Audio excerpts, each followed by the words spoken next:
Okay. Let's have a look around. Get some money first.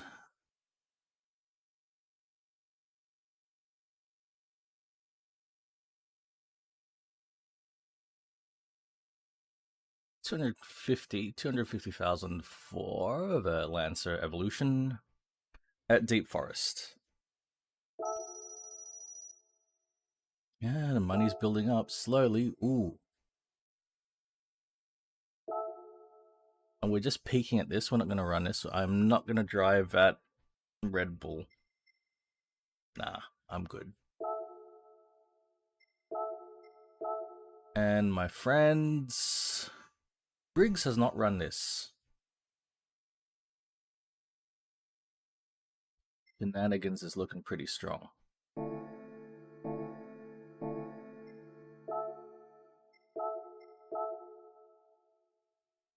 Briggs has run the ND Miata. Curious.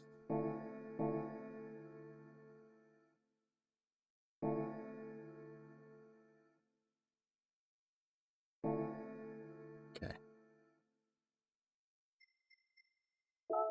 Legend cars. What is for sale?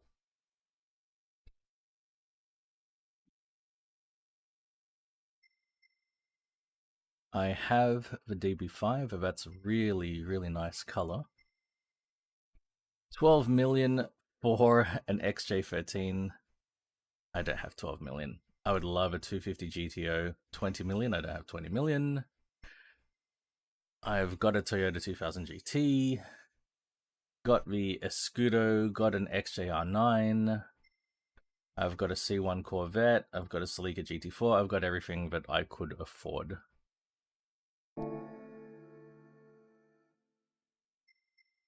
Used cars.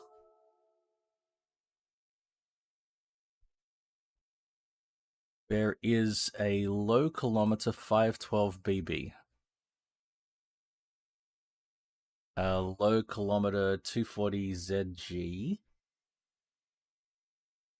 Let's check these out. How does my Ferrari 512BB?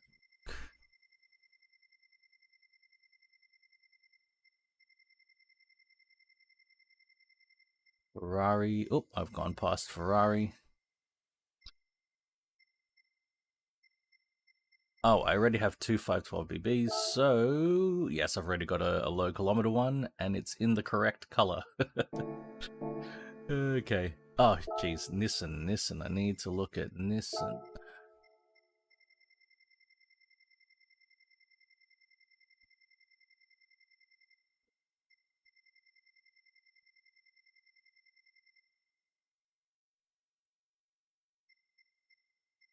$240.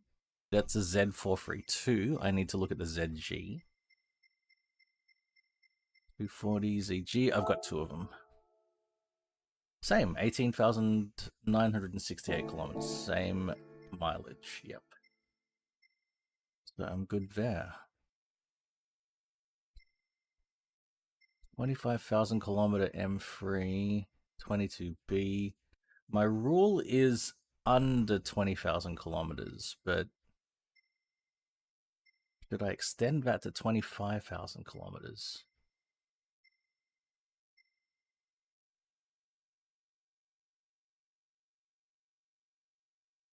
For now, no. Let's keep saving money. Race time. What races do we have today? I need to be somewhat expedient. Sunday Cup 400. Lightweight K Cup. That is the BAC Mono. Neo Classic. I like the look of those cars. And World Rally Challenge at Eiger Nordfund as the final race. That's really interesting.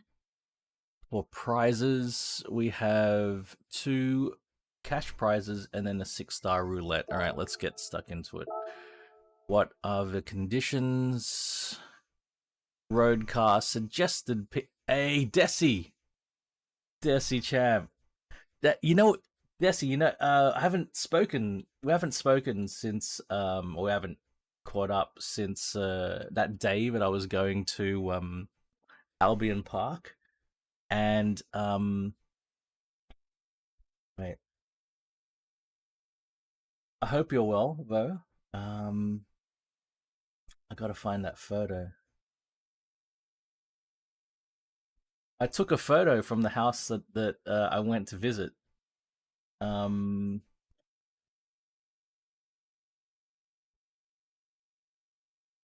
and let's see if you recognize this. I hope you're doing great, champ. Uh,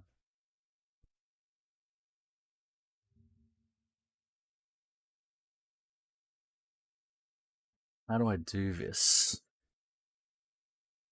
I think that one. Does that look familiar?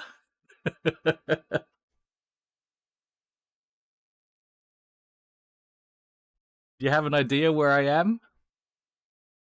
I'm literally over you're over where you are was over that ridge there, right? You're over that ridge, and this is looking north. So I think I was just like over the ridge to your south. It's absolutely beautiful there. Loved it. Yeah, diagonal. Yeah, yeah, yeah, yeah. It was so cool, man. But you know what happened? I didn't know about all the new highways and shit. You're awesome. Oh, that's cool, man. That's really good. Um, so I'm used to like going down the Princes, right? And then you get to Albion Park, and there's a whopping great roundabout. This is what I'm used to. Whopping great roundabout, and then you go through the roundabout, and you turn to the right to go towards Robertson Macquarie Pass, right? And that's what I'm thinking that I'm gonna see, right? Next thing I know, yeah. Next thing I know, right? My GPS is like, hey, you missed the exit. You got to take the next exit. I'm like, what the huh? So what was the name of a suburb? Starts with a C that I was at. Starts with a C. Fuck. I drove along Illawarra Escarpment Road or something like that. Yes, that's it. That Calderwood. That's where I was at. That's it. That's it. You got it.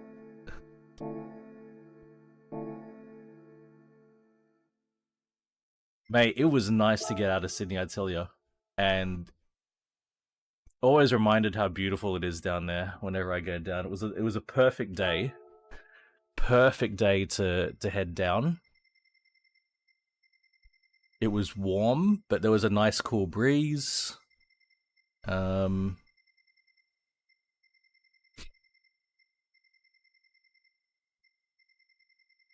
I can't like it's been a long time. It's been like 2 years plus 3 years maybe, or maybe more than that. Yeah, man. I remember you saying Avondale, and so when I got there, I looked up Avondale, and I'm like, oh, it's right there. It's right across the ridge. Okay, Renault 5 Turbo. I think we're just going to drive this Renault 5 Turbo. Let's have a look at it.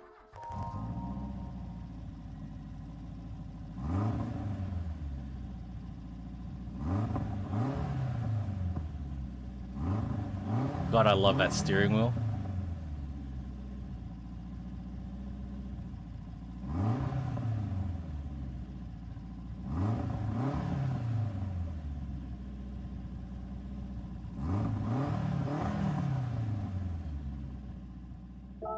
Alright, let's take a look at this car. Oh, it's on comfort tires. I think I need to drive something that is at least on sport tires. So that's probably not a good idea. I don't think I'm going to enjoy driving the car on comfort tires. That's something that I see, I reckon people don't realize when they're when they drive a game like a Forza or a Gran Turismo. They'll jump in the first car that they get, and they'll assess the game based on that car, and they'll say, "Oh my god, there's no grip" or whatever, and it's like, yes, there's no grip because you're on comfort tires. There shouldn't be any grip.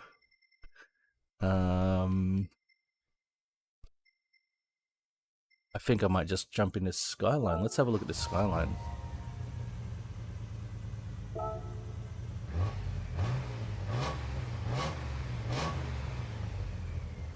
That engine does sound pretty good.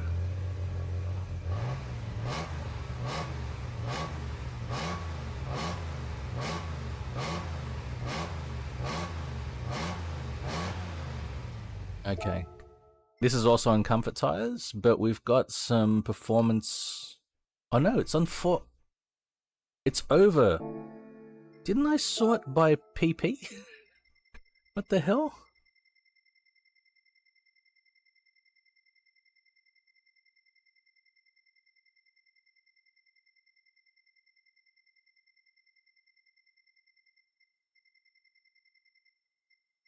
I'm looking to get something that's under 400. Not over. Oh, it is. It is. Ah, shit. So maybe we'll look at this thing then. 11 instead of a Sprinter. Failing that, if I've never driven this car. Alright, let's get in it. If I've never driven it, it is on comfort tires. With performance points, it's 385. I wonder how much it will change if we put some sport tires on it.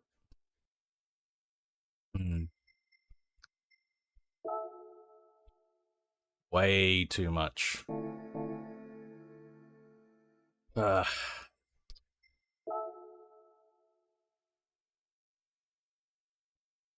Okay, maybe that Renault 8 Gordini.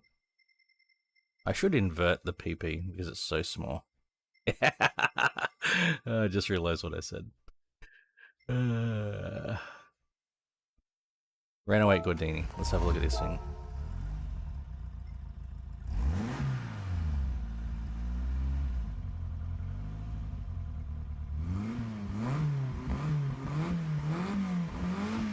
God damn, that does sound good. It's on comfort tires?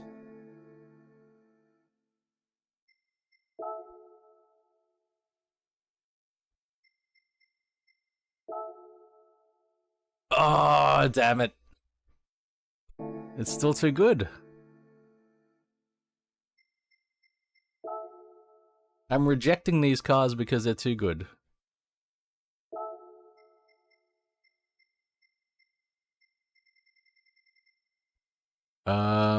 The Golf then.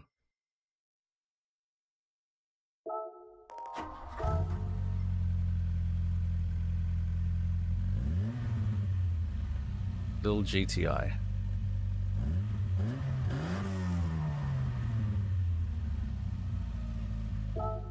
Comfort tires.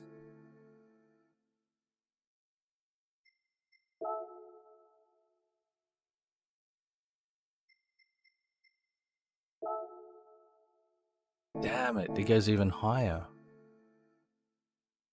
Yikes, what kind of car am I going to end up getting into?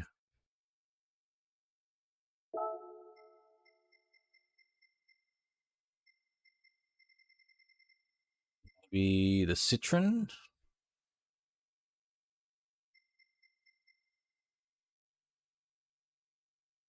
of a Mini.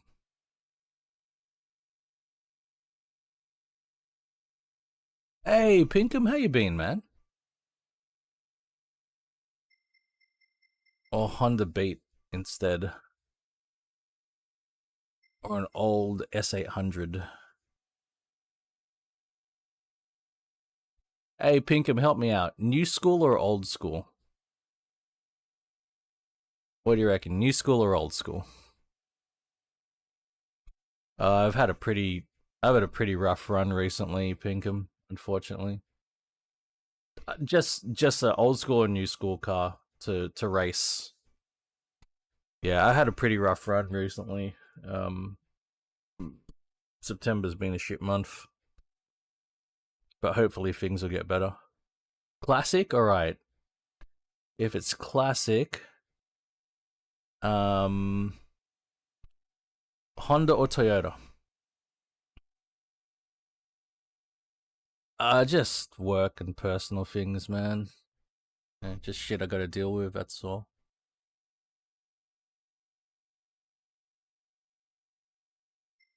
Yeah, it's not the worst shit I've been through, but it's still just shit that I'm going through, you know? Like, nobody wants to go through shit. You know?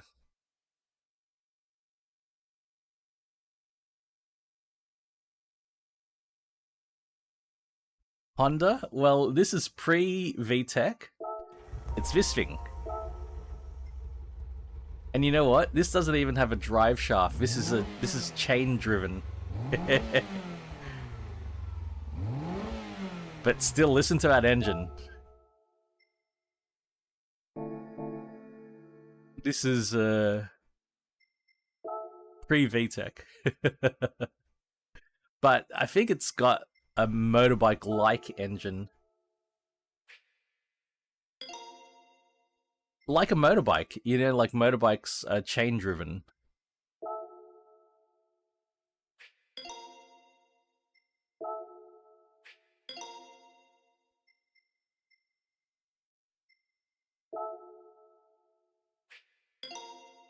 Yeah, right. Well, I mean, actually, you know what? There are some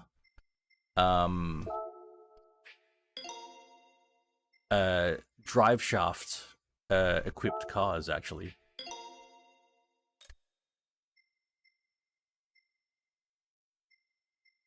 Drive shaft equipped motorbikes. BMW uses drive shafts instead of chains in some of their bikes. Not all of them, but some of their bikes have.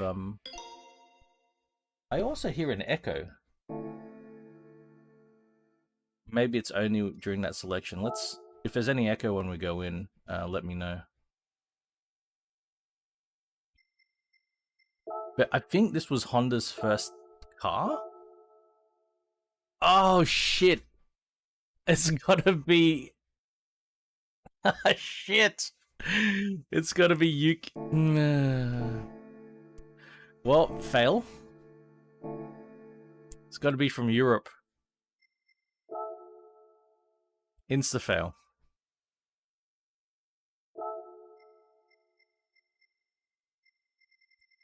In that case, we might just get. I mean, Desi's here, so we're gonna get in the Citroen. Yeah, I heard. I hear the echo when. Do you hear an echo? Yeah, I only heard the echo when I was in here, doing this stuff. Like when I hit OK, there's an echo here. Yeah, did it?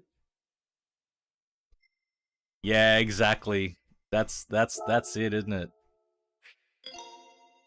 Dirt Rally 2 throwback. It's sad that this car didn't make it into WRC. Very sad.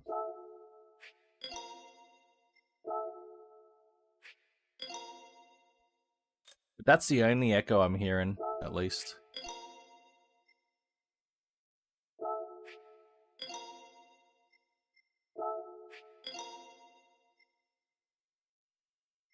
Fuck. 392 pp is pretty close. We'll run with that.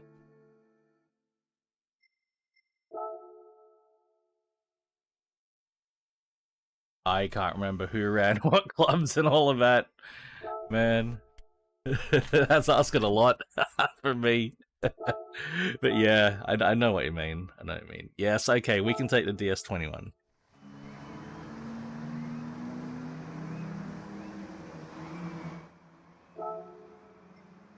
Okay, quick check.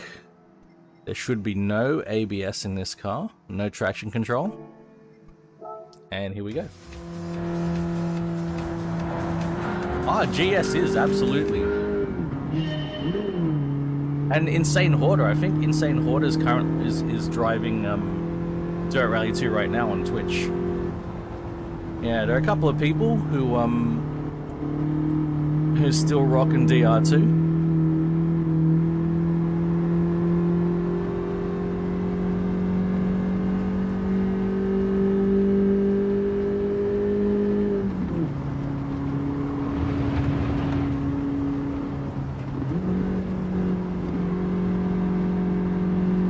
I see cars here that, oh, maybe they're under 400 pp when they're on comfort tires.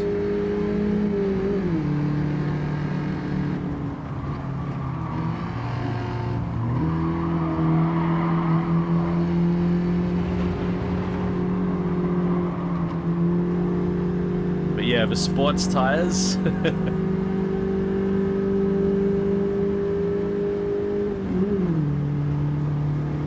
But maybe going with the comfort tires, the sports tires, means I'm going to be way down on power. Look, there's a Renault Clio here, for God's sake.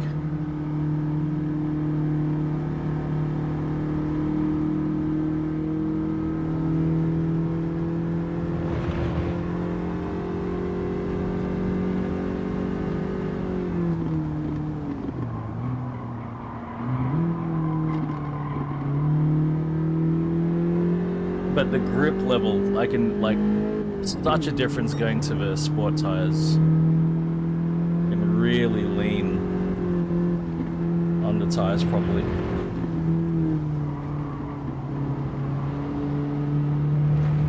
Like, the difference in corner speed is ridiculous. And the way you can adjust your line.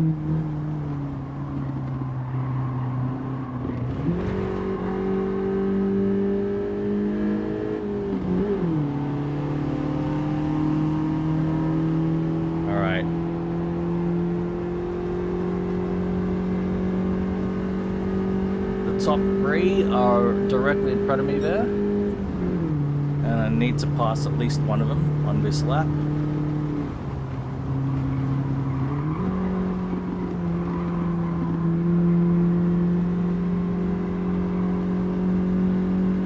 Oh yeah, the cornering speed.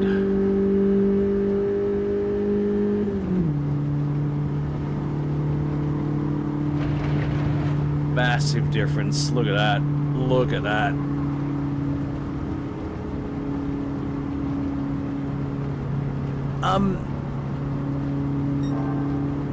Torque steer has always been a thing since front wheel drive existed, basically. Because, even though the first front wheel drives were actually used with a longitudinal engine, not a transverse engine. And so you did have equal length drive shafts, but there were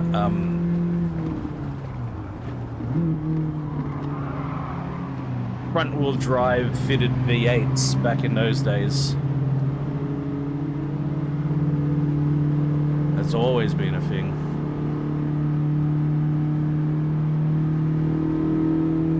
As long as, even if you have equal length drive shafts for a front wheel drive, transverse or longitudinally mounted engines, your crankshaft spin, number one, your crankshaft spins in one direction, right? And that's the direction that you'll typically get. Like, I mean, think about a rear wheel drive car. If it breaks traction, from the line, it'll typically kick in one direction, and that is normally due to the direction that the crankshaft spins at.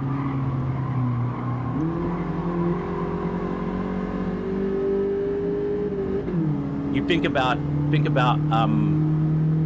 cars with a shaker cut out in the bonnet, you know what I mean? And then you floor it, you know, at idle, you know, you give it a rev at idle, right? And you see the shaker go in one direction, and that is the same direction as the rotation of the crankshaft, right?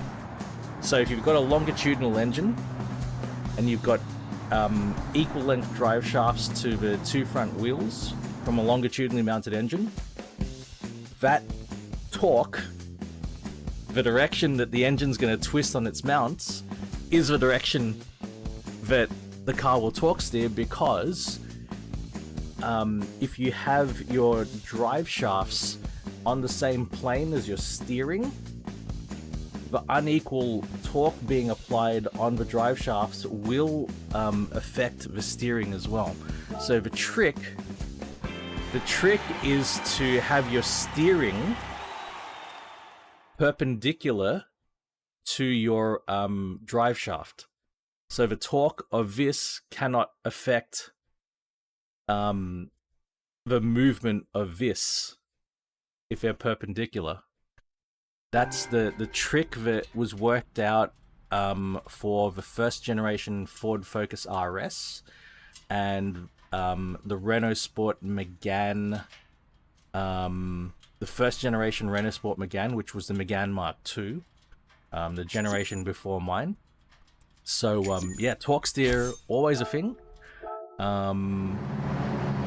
Cars like the DS21 may not have enough power and torque for it to be a noticeable thing, right? But if you increase the power of any car designed like this, you're gonna get torque steer. Unless you specifically design your suspension to avoid it and your drive shafts, you'll get torque steer.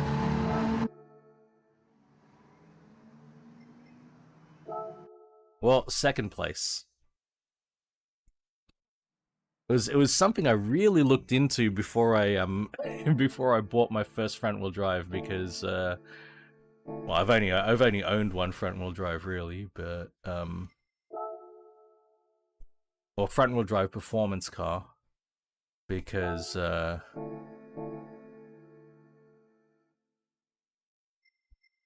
yeah. I would not buy a torque steering front wheel drive back in the day. These days, I'm a lot more forgiving of torque steer. Lightweight K-Cup. It has to be comfort tires and a K car.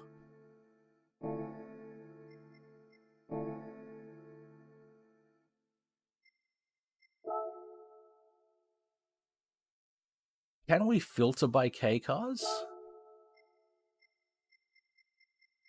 Oh mate, there's the Honda here is quite compelling too. The Honda Beat is very compelling. Is the AutoZam in this?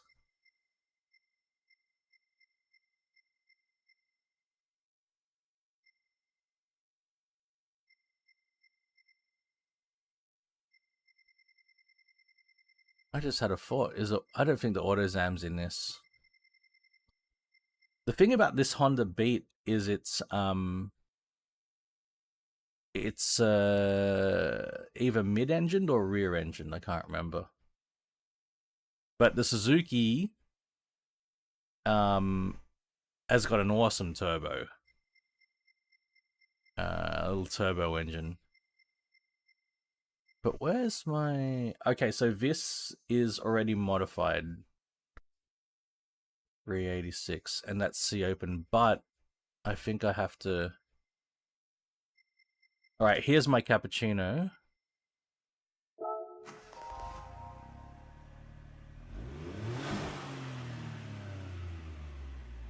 But I reckon this has got upgraded. Oh no, it's got comfort tires, comfort softs. Here we go.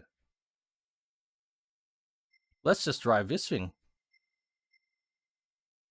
Fucking, it's got a bit of modifications, but it's 400 pp as well. Look at this. All the racing stuff already on it. Should we? Oh, I don't have an anti-lag system. It's got an upgraded turbo.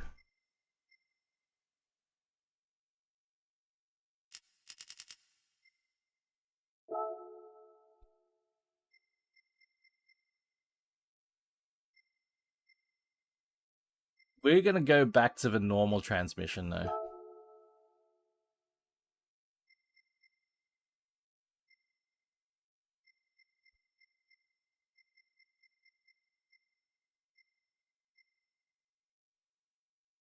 It's got limited slip differential standard. That's pretty good.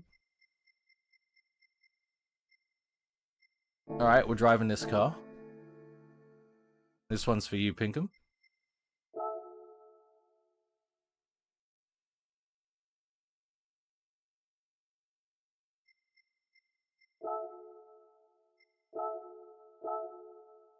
Oh, it's got to be under 400. Shit.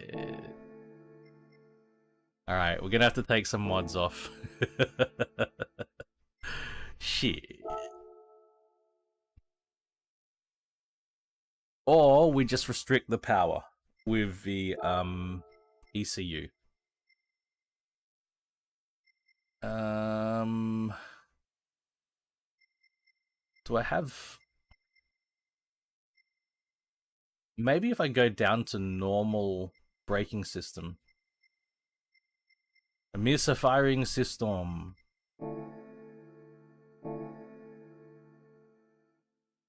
Let's buy some lesser bits, like a sports air filter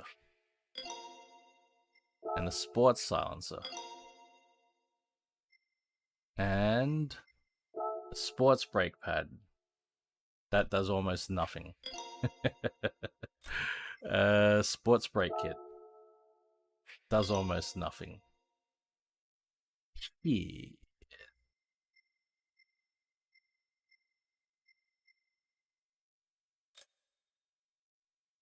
So I want to keep the aftermarket turbo.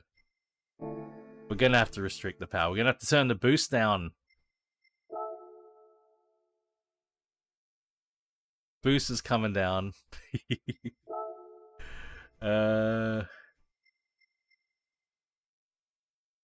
have racing intercooler and racing exhaust manifold. Fuck, what do I have racing?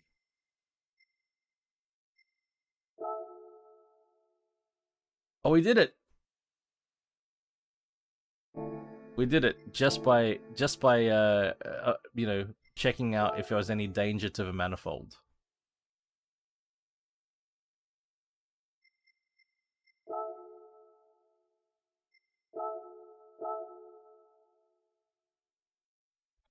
I just realized this racetrack looks like a sex toy.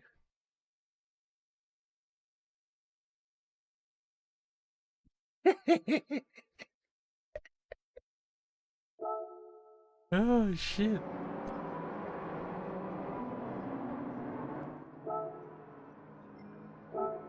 I think we can we're allowed to take weak ABS. New firing system.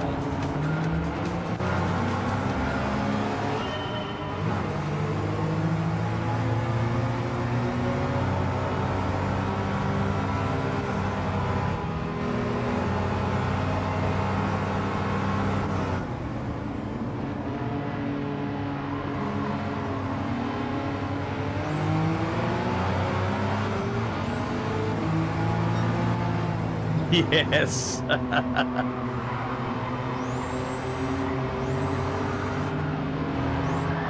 Well,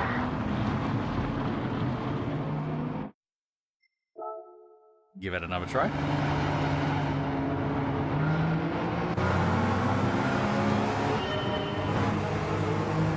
The comfort tires are a little bit,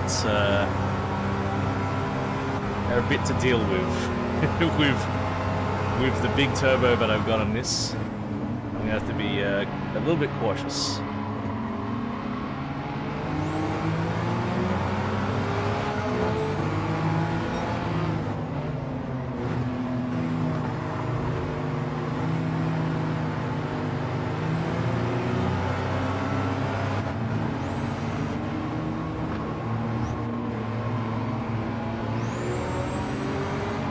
God, I love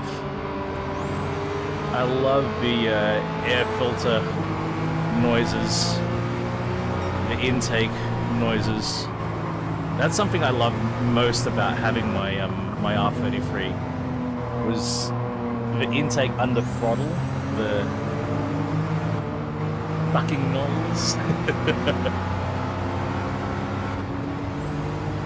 Yes, that's right. Even with a danger to the manifold.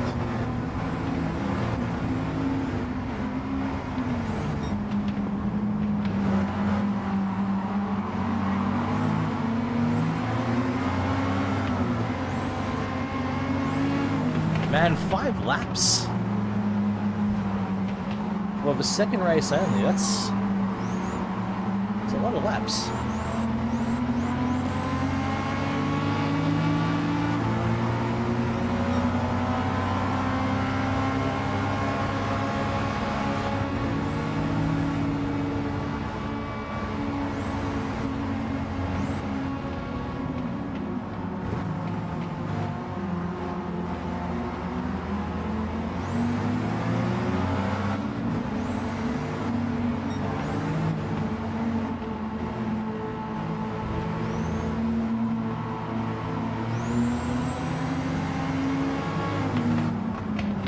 These days, Pinkham, I am stoked when any manufacturer makes an affordable coupe.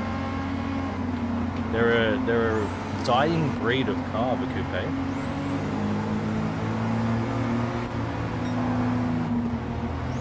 I've owned 3 coupes myself, and hoping my next car will be a coupe as well.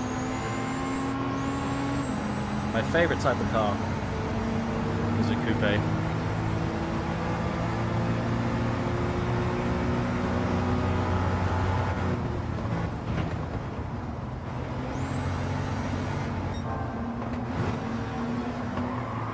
Oh God. Deja vu.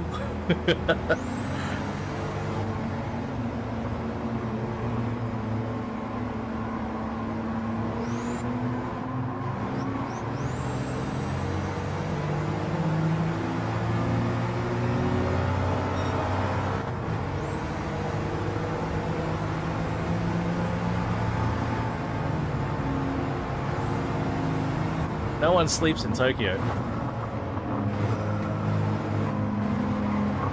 one sleeps in Tokyo.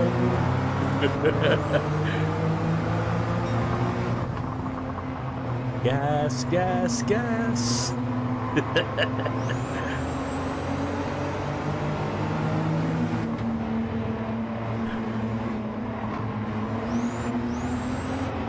All these Honda. I've got a friend who bought one of these, S660. Cool car. I'd love one, but as a toy, and they're not cheap, man. They are not cheap.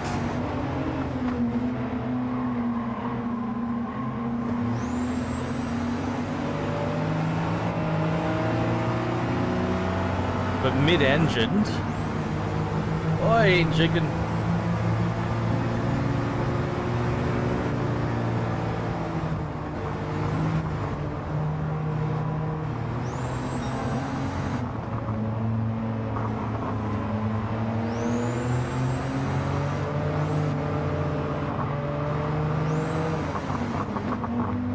What kind of growth are we talking about here, Daniel? Hope you're well, sir.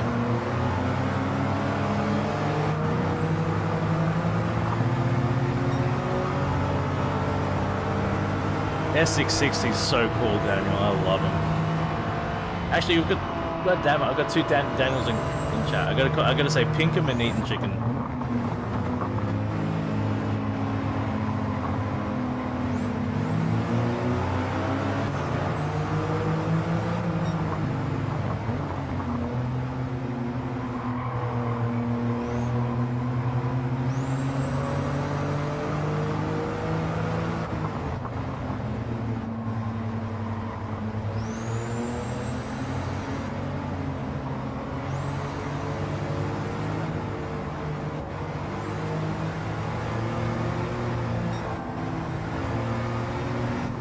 Being invaded by the Daniels.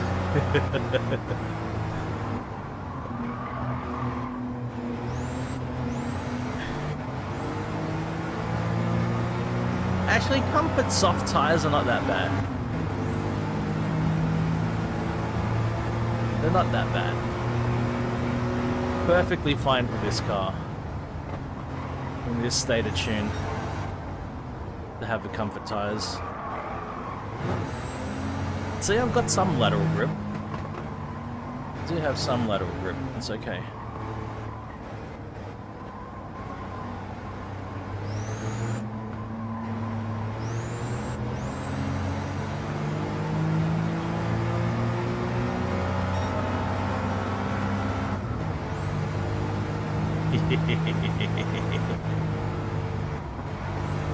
Final lap.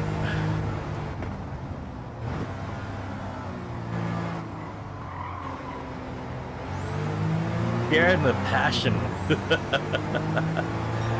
The power and the passion.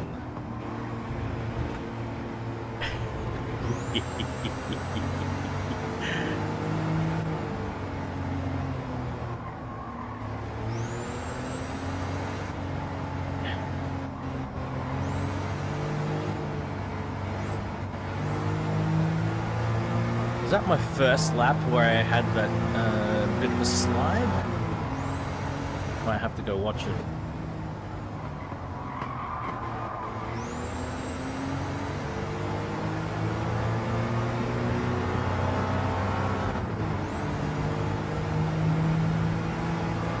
Definitely want to see that on the replay. Oh god, coming in hot. Coming in hot.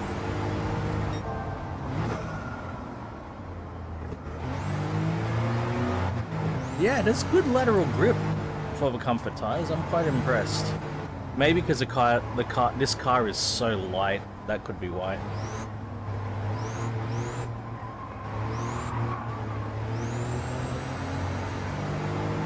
The car's light, doesn't have a lot of power, so it's alright. I just love it. You hear the, when you get on throttle, you hear the thing spooling up, you hear the air coming into the air filter.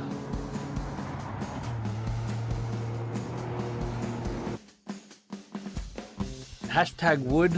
Okay, okay. Twist me arm, twist me arm. Do do do do do do do. See you eating chicken.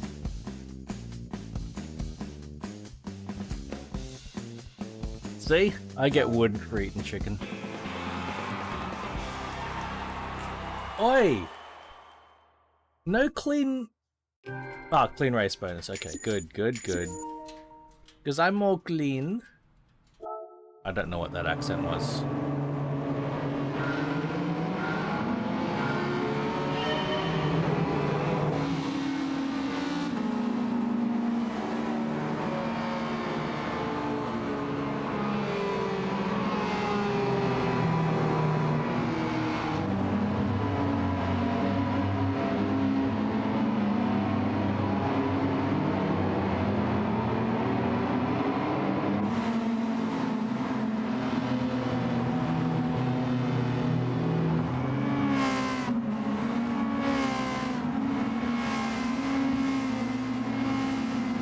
These are quite sensitive, actually. Low impedance, and good sensitivity. But that said, I haven't tried any of these headphones without an amp except for the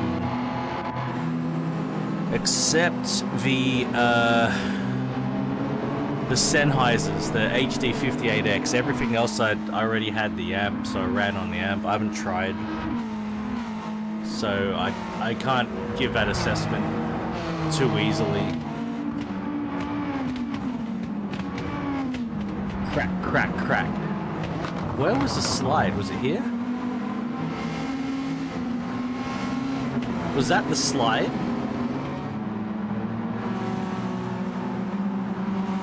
Nah, it can't be. I think that was. Maybe it was lap 2. Maybe it was lap 2.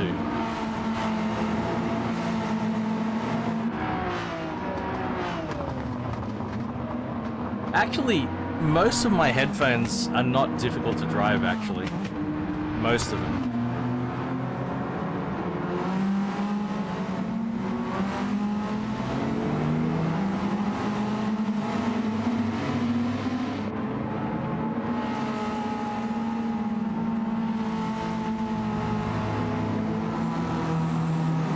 Like I don't have like if a headphone's easy or difficult to drive is not part of my selection criteria. It's just what you have to deal with, if that makes sense.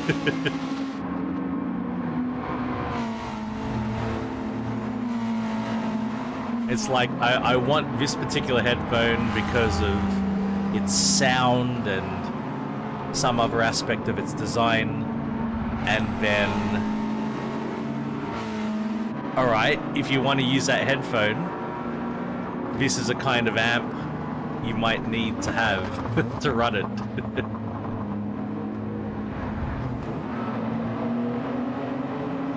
There was a slide. That was pretty cool.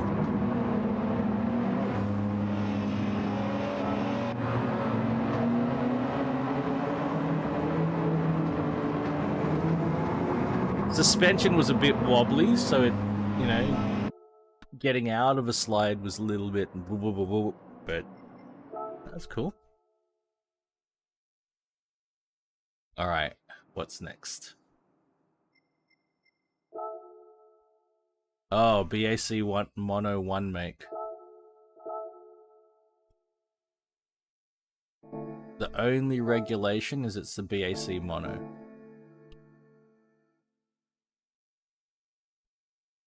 Oh, DT880 600 ohm. It's the reason I've got the OTL tube amp. That's one of the most difficult things to drive on the market. And the thing is, even like it's got a number of complications, that headphone. Number one, 600 ohm is a lot. But you do have you do have a lot of amps that will handle 600 ohm, but the DT880 does not have detachable cable. Does not have a detachable cable, and it is a single-ended soft tires sports. It's a single-ended only.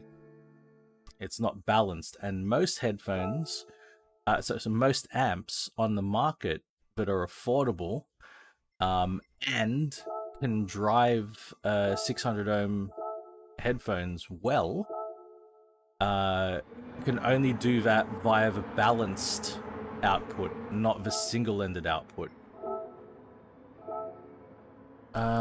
We're gonna try this without traction control, but I have a feeling we might want some traction control with this car. We'll give it a go. So that's why I did a lot of research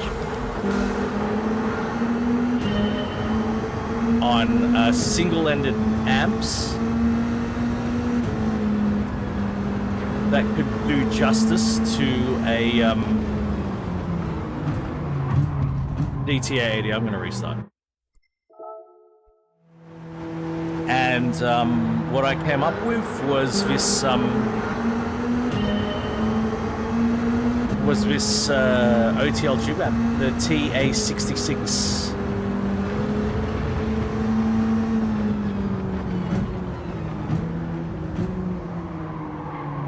So yeah, 880 600 ohm is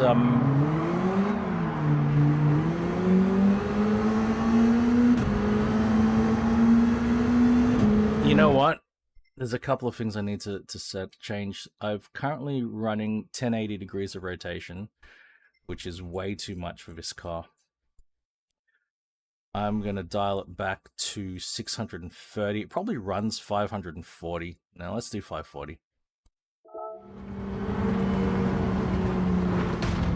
Okay.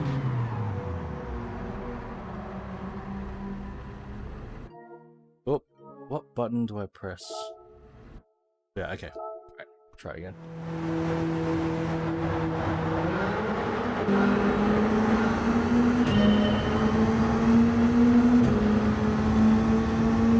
But here's the thing. Most headphones these days are not power hungry, but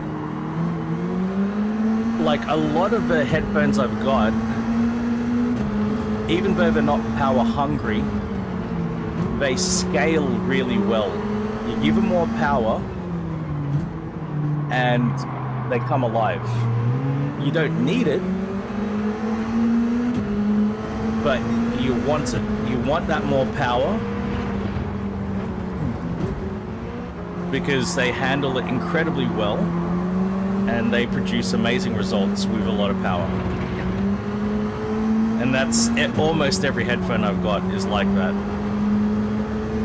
So, yeah, beat 'em power. It's good.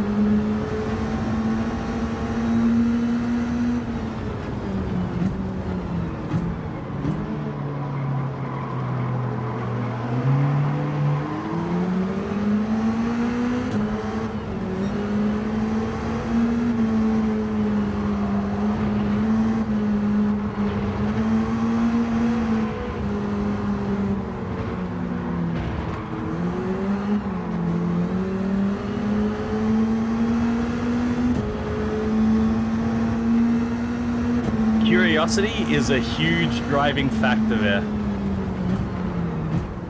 for me.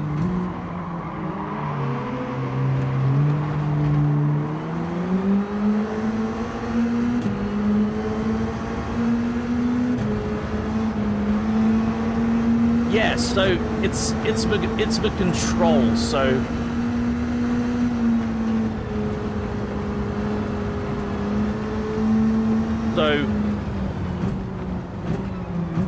what the headphone amp needs to do, it not just needs to move the driver to make noise, it also needs to stop the driver from moving when it shouldn't be moving.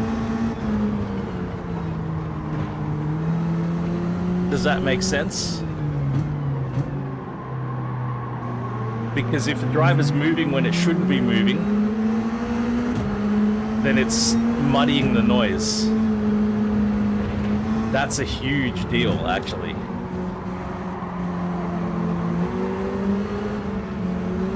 You think about it, the driver, it's one thing that's reproducing all of the noise, all of the compression waves needs to be done by the one moving part.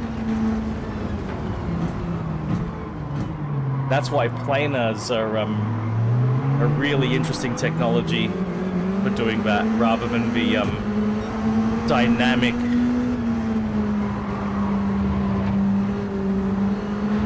cone driver.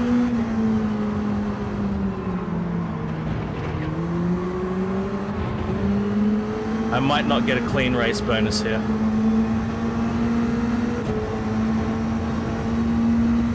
So with a high impedance 600 ohm, so you have something called a dampening factor, and that's the dampening factor is by default high on a high impedance headphone. Though you can still control low impedance headphones just fine.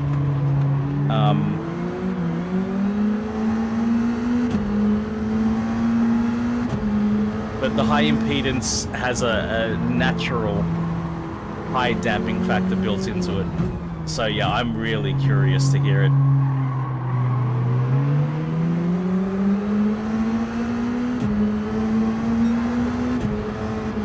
But here's the other thing as well, that there are two things actually in terms of headphone drivability. There's the impedance, number one, and then there's the sensitivity. So you need to look at the two together, because you can have a high impedance headphone, like at 300 ohm, 150 ohm, 120 ohm, or whatever, that's really sensitive.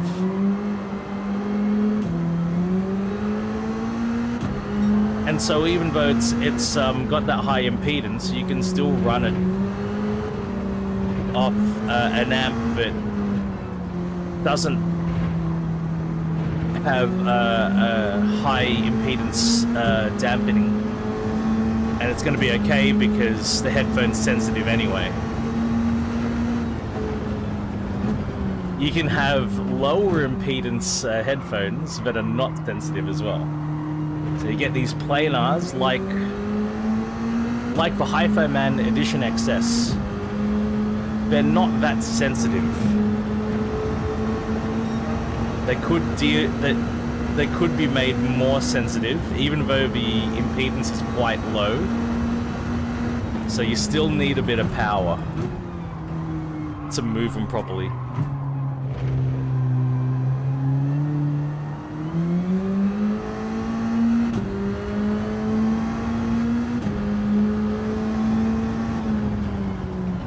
Yeah, there's a lot to it, and I'm definitely no expert. I'm neither well studied in electronics, number one, and acoustics, number two. And you sort of need a bit of a combination of both disciplines to really understand everything. There's so much.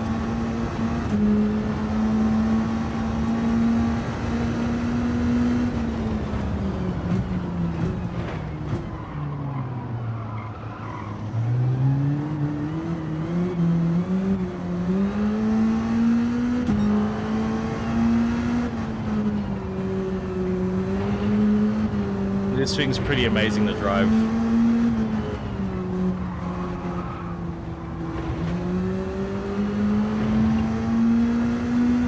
I think there was some other one make race with this car in recent times.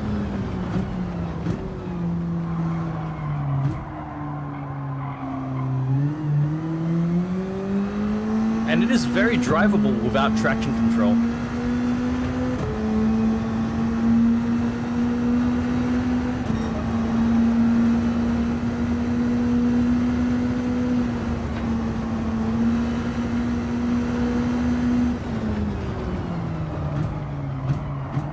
Okay, overshot that one a bit.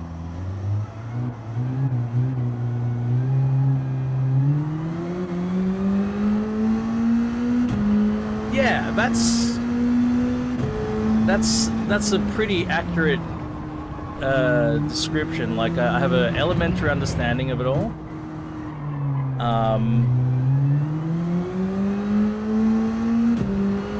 I understand enough, I believe, to, you know, to make sure that I don't make a mistake when pairing things or buying things. And actually, at the end of the day, it's not that big a drama, really. Once you sort of understand a few little things.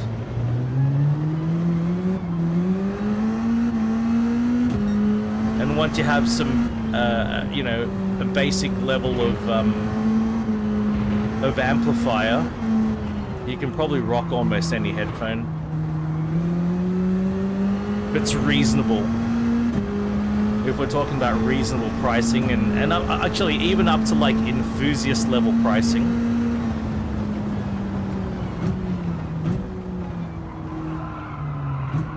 You know, once you move into the super high end, then you know, you're moving into niches, and with just like with any niche, you know, you want to get that specialist knowledge so that you understand what's going on. But it's the same with anything. Yeah. Hey, that's a win. I don't think I'm getting a clean race bonus out of this one. Doesn't look like it. Nah. Oh well. That's cool. We're gonna skip right along. 3 races down.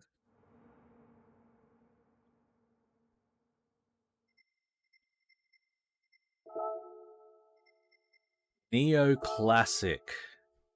This looks like it's gonna be fun. Okay. Racing tires. The car must be from 1980 to 1999. Oh my god. Look at the Scudos in here. Man, I still don't have a CLKLM.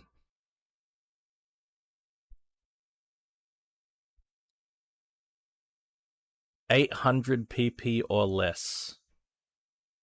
Alright. Let's do it. Help me choose. I need some help choosing here.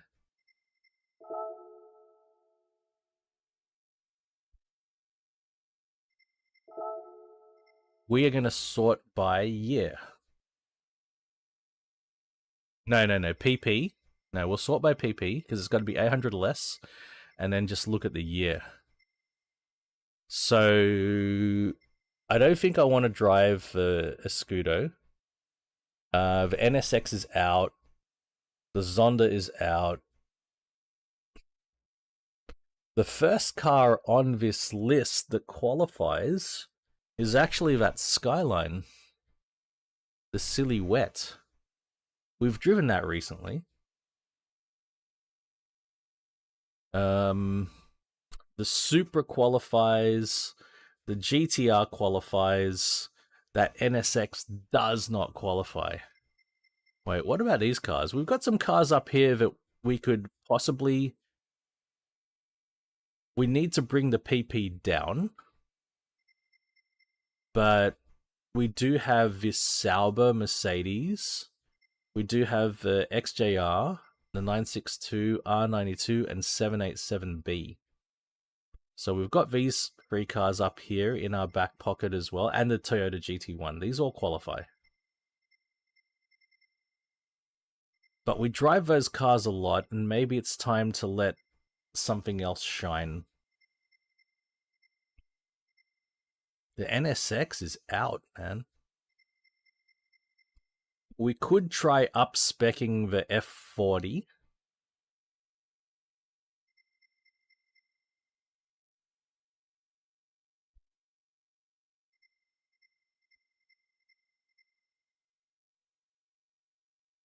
That A220... I wonder if... I mean, we could try this A220. We could attempt... Oh, no.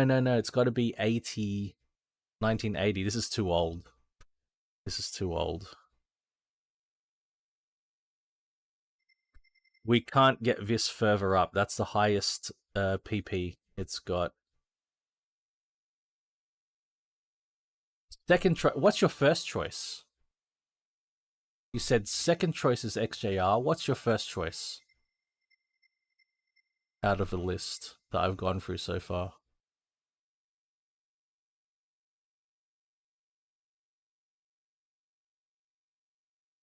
Okay. Well, we'll have a look at the XJR if you change your mind. Because I think the only thing we did to this was turbocharge it. Yep, we've got a turbo on it. If we remove the turbo, its PP is still very high. No, we're not gonna get this down. The PP is too big on this thing. Its PP is too big. We're not gonna fit it in.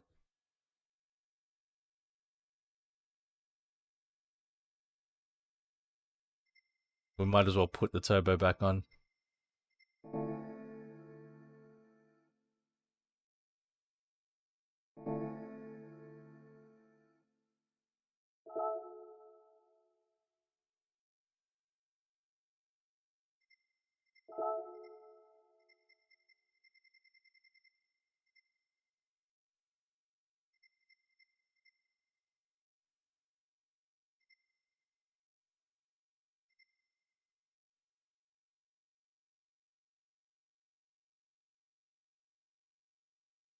You know what? This Supra does not have a lot of... It's not a high kilometer car. Maybe it deserves some love. Alright. Supra or F40? Road car or race car, essentially, I think, is our choice at the moment. Unless I spot something else.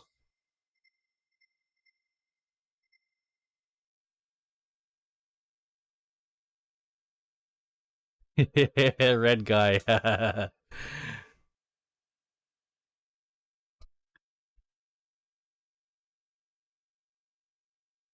Good evening, Raven.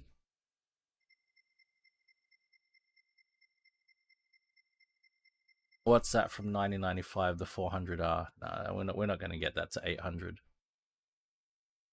I think we're dipping too low here. Well, we could try to bring an XJ220 up. Yeah, it is a 4-pot Supra, that's right. We could try to see if we can get the XJ220 into up to 800 pp.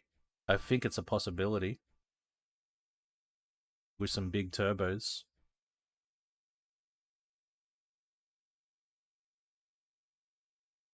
You know what? I think I want to do this.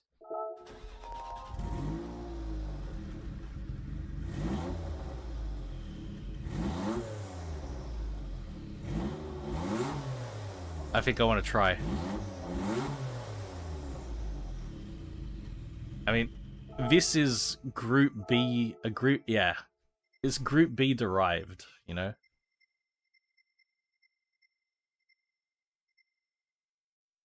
Hey, I've already got racing tires on this, very good. Let's see what we can do to this thing.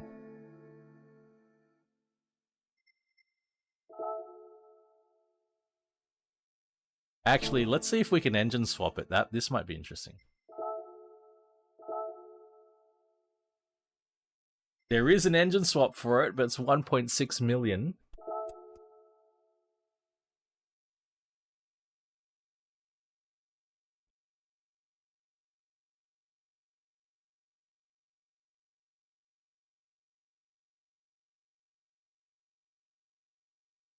I think this puts the V12 from the XJR9. Yeah, I see it. V12 XJR9. 1.6 million though. Ream! Hey, buddy. Actually, let's see if I've got that. Oi, Chris Wood! Hey, welcome back, man. Wonderful to have you here. Do I have that XJR9 V12? I don't have one.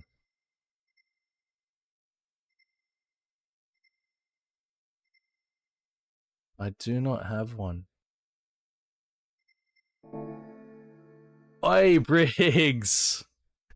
Thank you again, man. God damn. You're too kind to me, Briggs.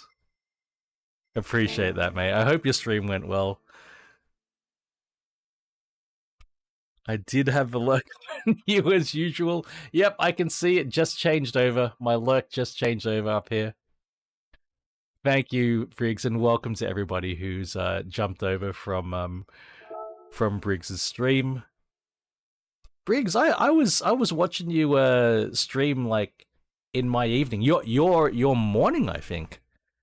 I think that's 2 streams you were doing today. All right. I love it, Briggs. It's awesome. All right, let's 307. Okay. Let's work this. Let's see what we can get out of this Jag. We're not going to touch the engine. Everything we're going to be doing will be a reversible modification. But we are going to spend a bit of money now.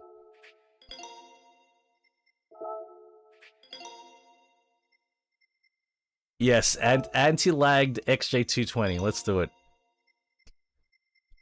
Danger to the manifold, so we need there's always a danger to the manifold. You know, you need the best. You need the best. Whenever there's danger. Shit. Am I about oh god.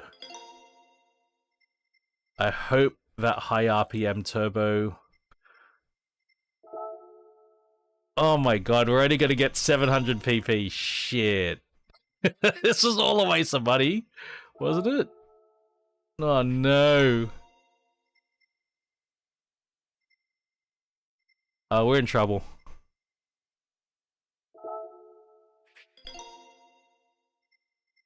Unless I like do some weight reduction, but I really don't want to do an unreversible mod to my XJ220. Because if I want to restore it to stock, it's going to be 738,000. What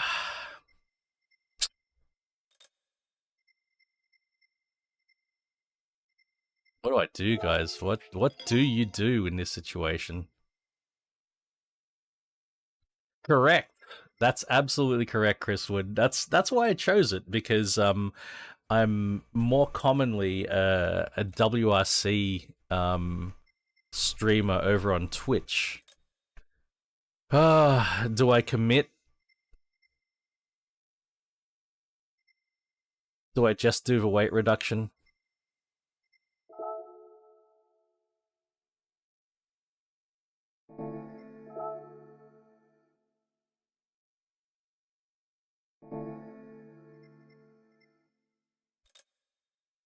Do I really convert my one and only XJ220 to 100% race? I feel really dirty. Because then I might as well do all the engine work. You know? Balance it, polish it, stroke it, you know, give it a bit of a stroke.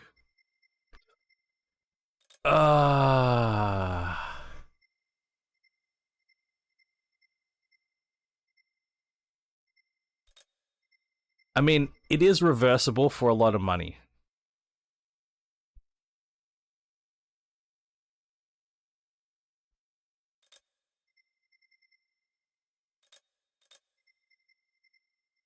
Fuck it.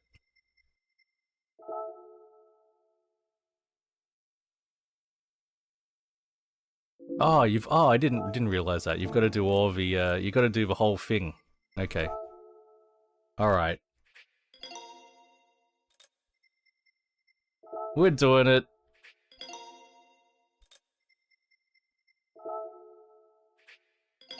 We're not getting a heap of PP out of it. We might have to do the engine work as well.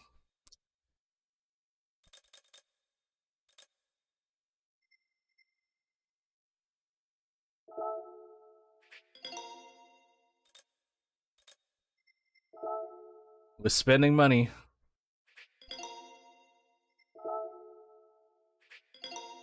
But it's getting us to our target. 744 out of...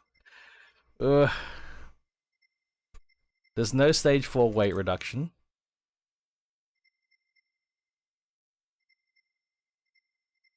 We're not putting nitrous on it. There's no... Okay.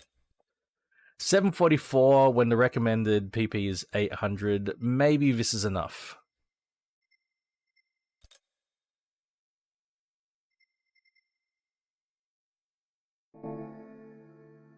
Oh dear. Let's have a quick check of the... I actually don't know where we're racing. I don't know what top speed I need. But... top speed 340 at the moment. Okay.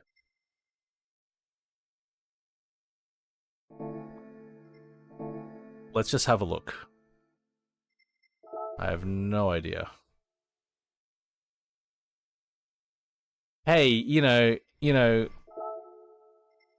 just because your PP is smaller than everybody else's, you know, it's about, it's how you use it. Can you use your PP effectively is the main thing. Okay, I don't think these cars had ABS.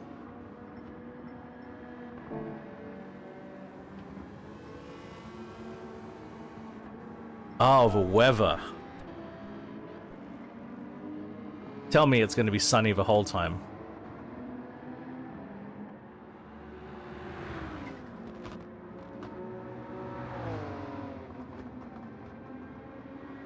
We're looking safe. We're looking safe. No need for the wets. Okay. Alright, so first things first. Degrees of rotation, we will run 720 on this car. This is an H-pattern car, so we're going to be in H-pattern mode as well. Here we go.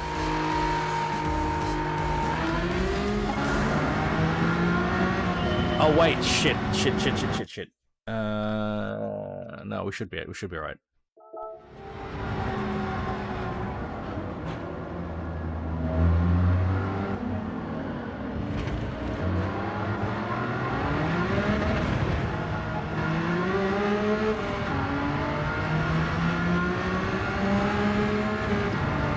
Alright.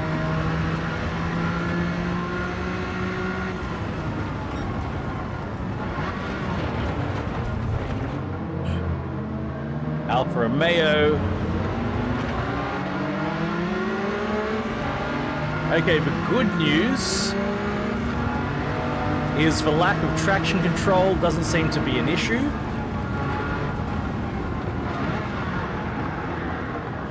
The ABS is rough. That's not good.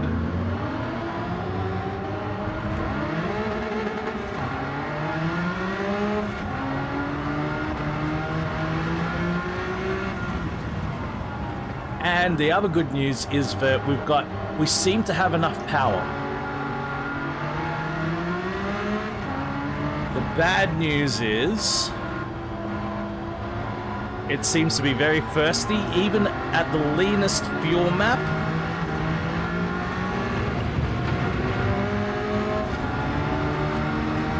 I'm gonna need a refuel.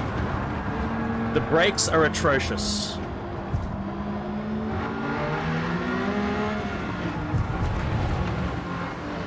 And it's raining!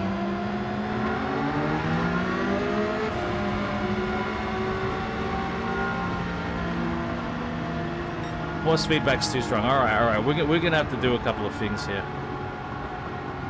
Force feedback down. We might run 810 degrees of rotation, and we're gonna have to buy some... We're gonna have to buy some tires. Spend. Here we go. Now, let's have another look at that weather forecast.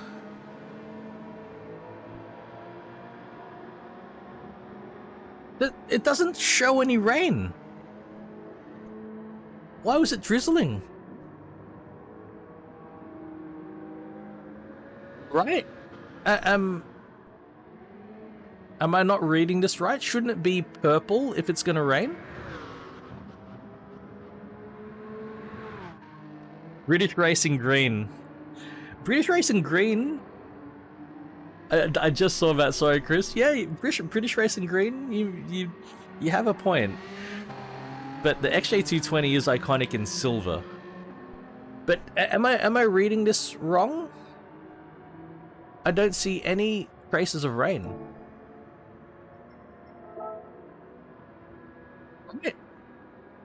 There's nothing coming. Is this just broken?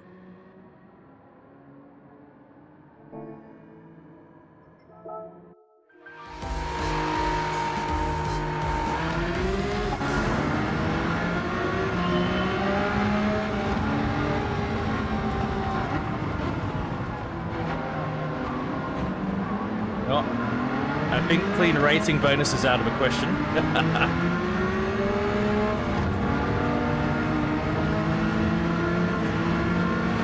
Oh shit, I forgot.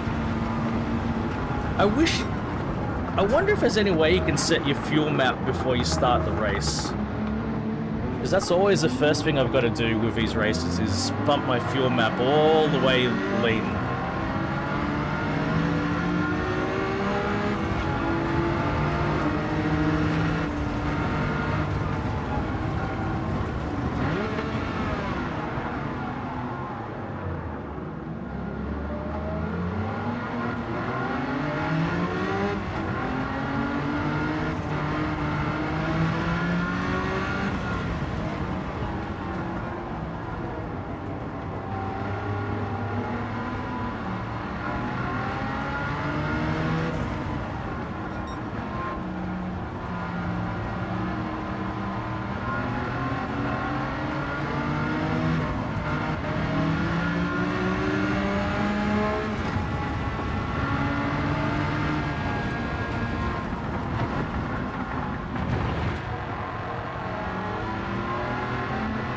My god, visibility out the front of his car is not great.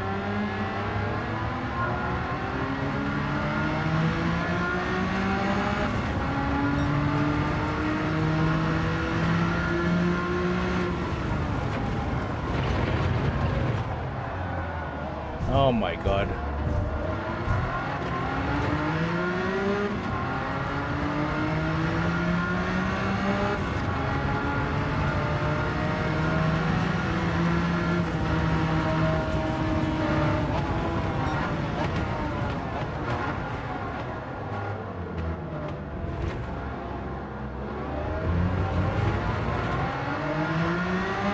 I think thanks to the gearing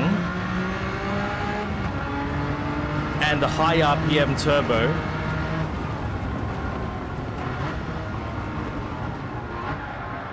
oh my god, there's no traction control issues. I think the brake bias, I think I need to adjust that.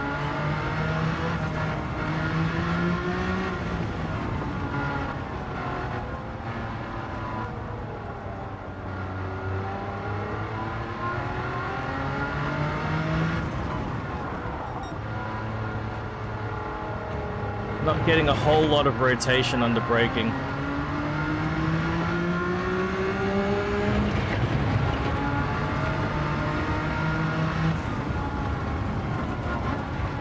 As a consequence, I've got to get a lot of braking done early.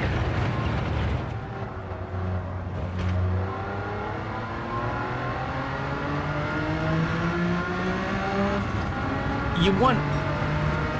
Okay, so if you're trail braking, if you're relying on trail braking, then you want some rotation under braking, yes.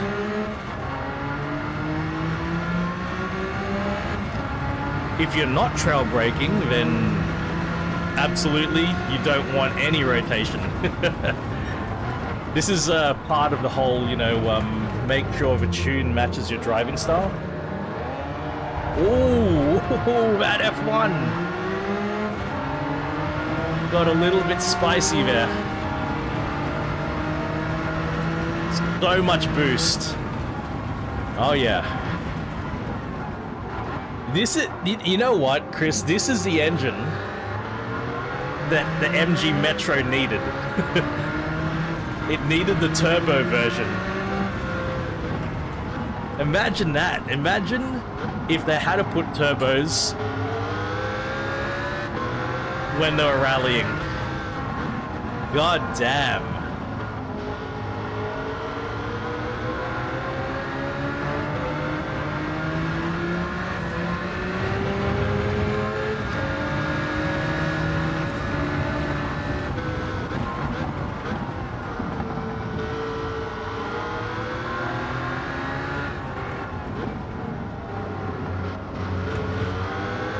So this, I think it's going to start raining. Hey, Portal, well, good to see you again. Good evening to you, man. Wonderful to have you here, Portal, again. I hope your day went well.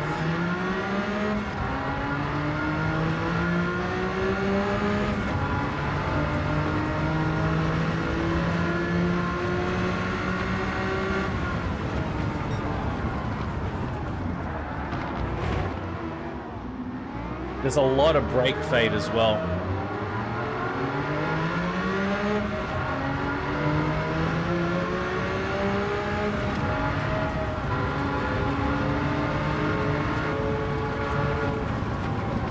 Of a Rover K series.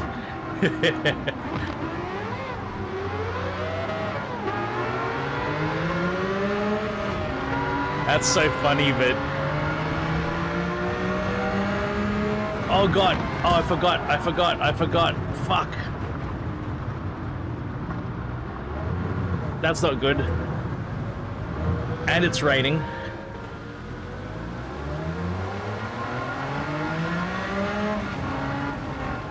Yeah, the Rover K series engine. It's still Rover K series, so you know you can casually say, oh yeah, I've got a K series in my car. Oh yeah, what car do you have? What is it, a Honda? No, it's a Rover. Oh, did you engine swap it? No, Rover K series. Ah, but to be fair, the Lotus Elise, the first generation Elise and Exige had the Rover K series, and they were good.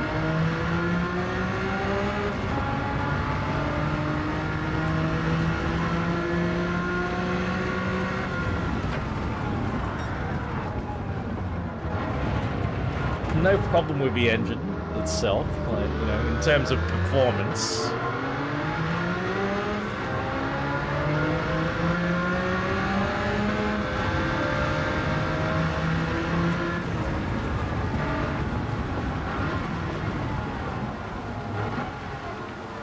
Oh my god, it is drizzling.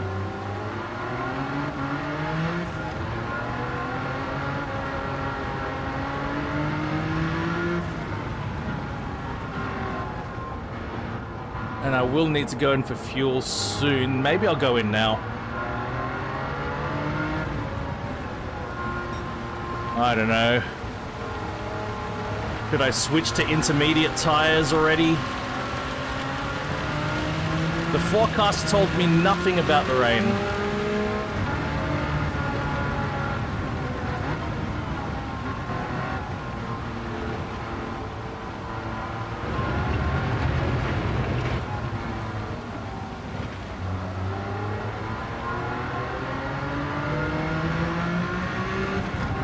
That's very true.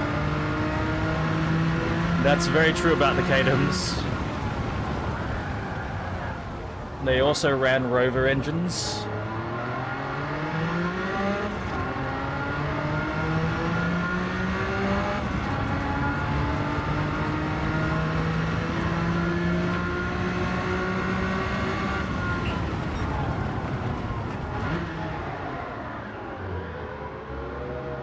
I think the rain stopped already.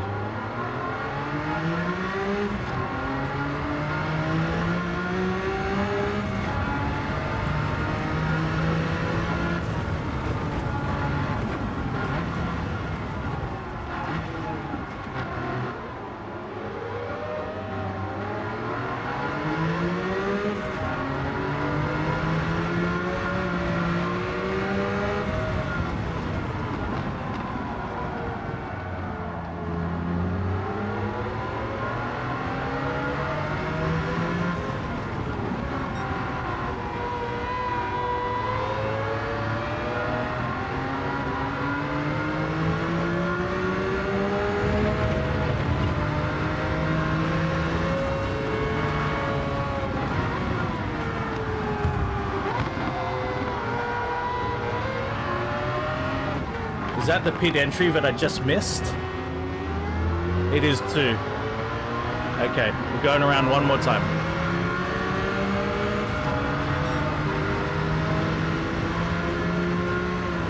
Caterham's just, there's just no weight to them. So put any reasonable amount of power in and good lord.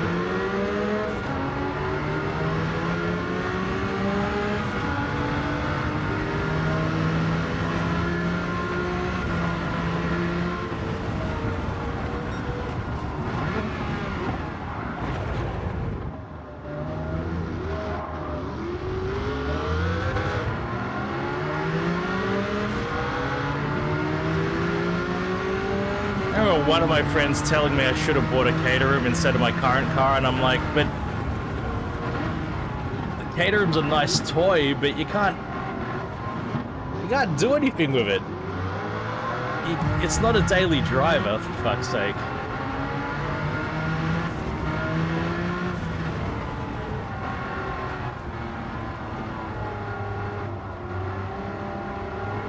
They don't even have a roof.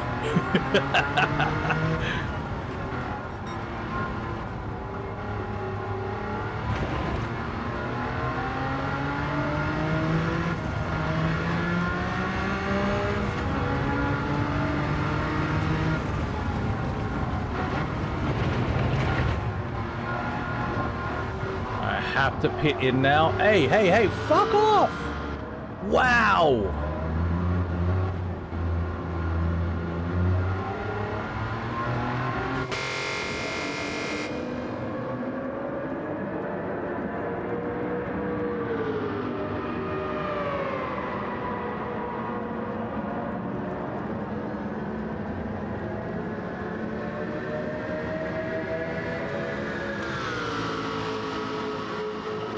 We might not be winning this one. We might need to repeat this one. But that's cool.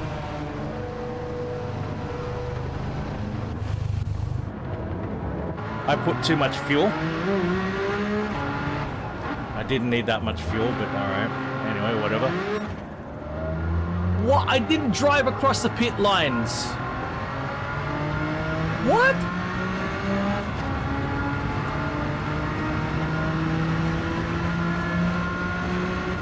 It gave me a penalty before I even took control. Is that a joke?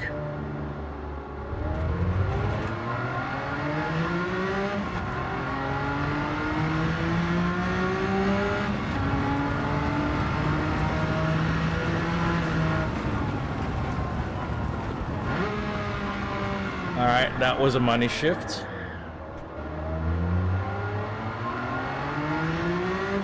I shouldn't have gone down a second so quick.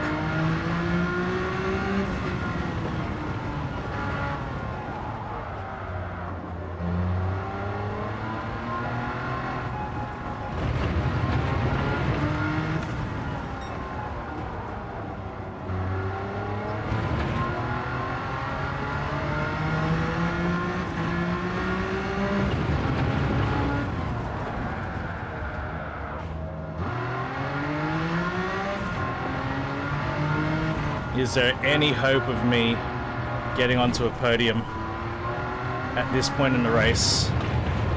There may not be. But we're going to finish the race for practice. Well, I'm going to pass one in the pits already.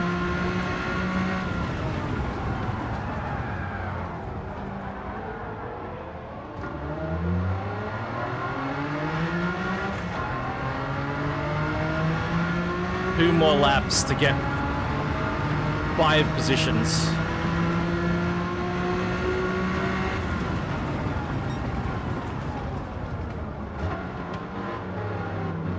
I've got the power.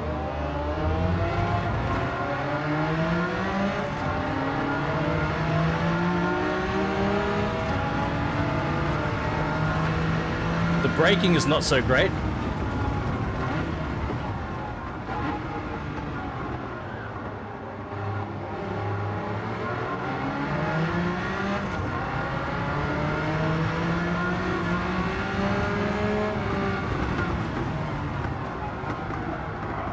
Really not so great.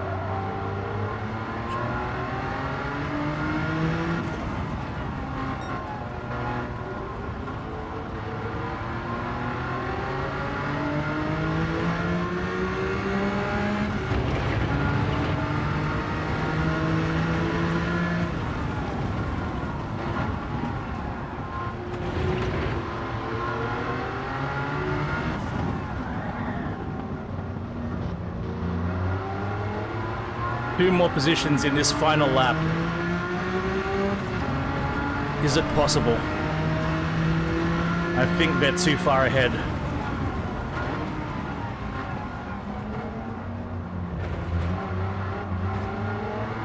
There's fifth. I mean, there's... Oh, wait, no. I'm in fourth. There's third. Well, oh, no, that's lap traffic. Shit. Nope. Nope. Where's third? Third is so far away, it's not gonna happen.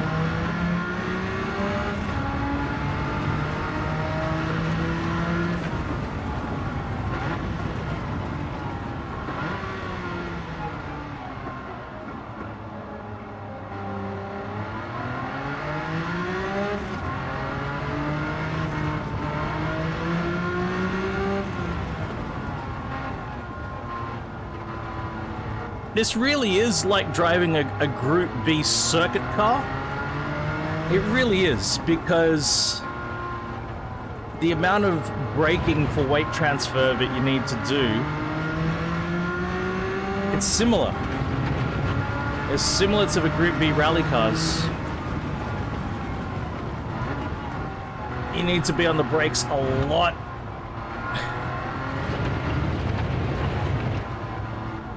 Just to get the bugger to turn in. Ah, mate, it was close. We're gonna have to do the race again. But I did have a spin. Oh well, not a spin, but I speared off track, so... Yeah, alright. Hey, well, we could always use the money back, because we spent a bit of money.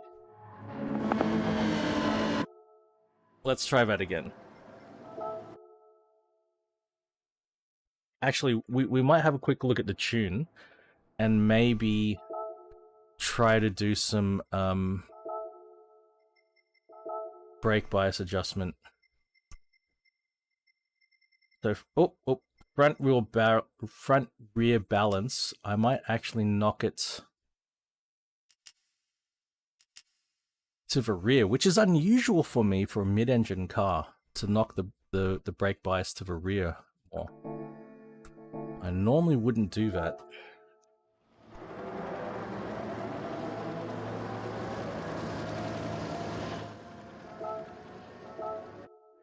Alright. Attempt number 2.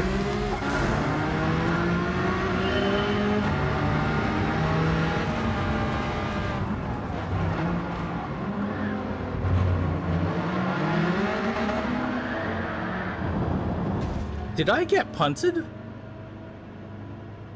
Or was that spinning on the, on throttle?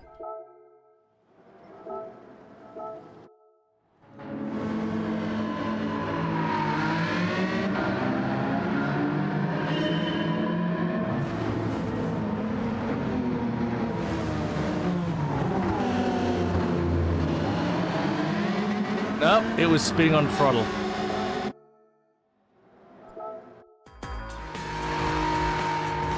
Oh. There we go.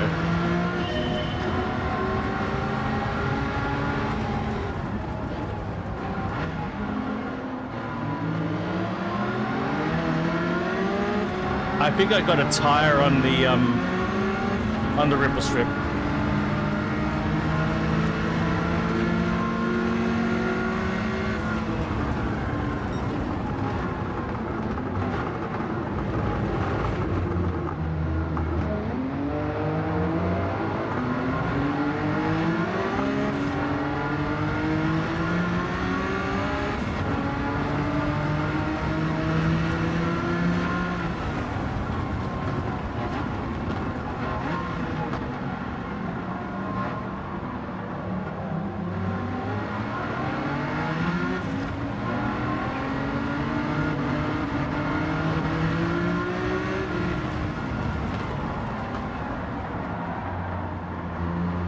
I think moving the brake bias back one notch has made quite a difference in its turn-in under brakes.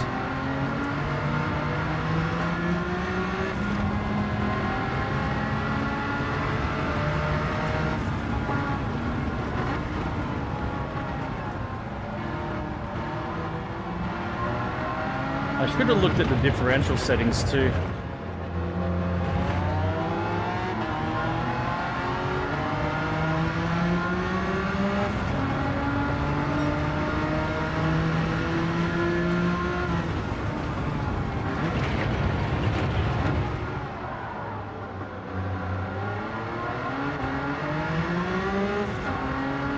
Gotta be real careful about your rear tire placement under power, I guess.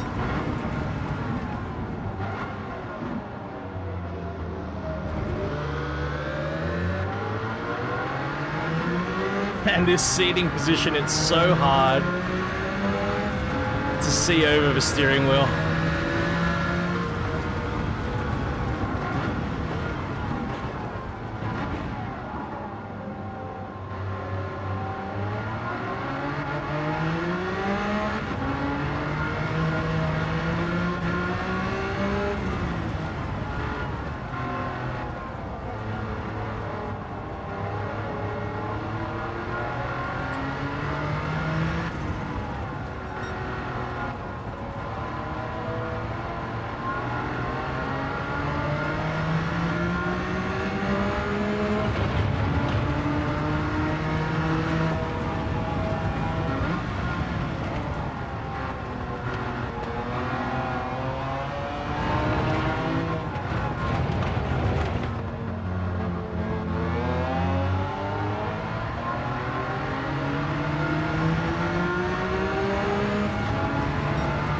F1 versus XJ220 drag race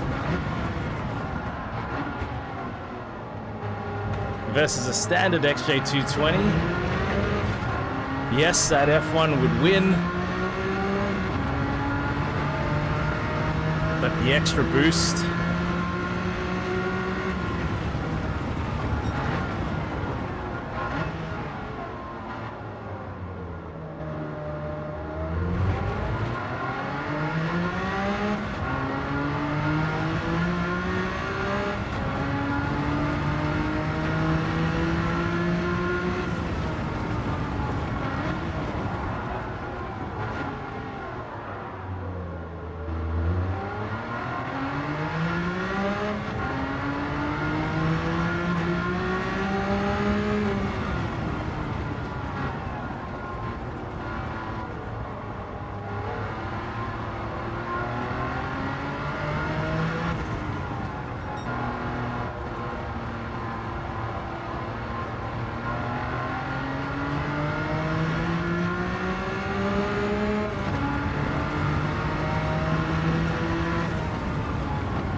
That's the rest of the pack. The entire rest of the pack is right there.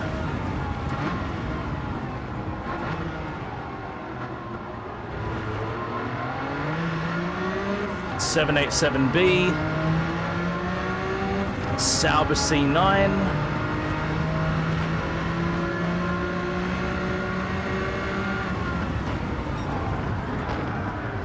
God damn it.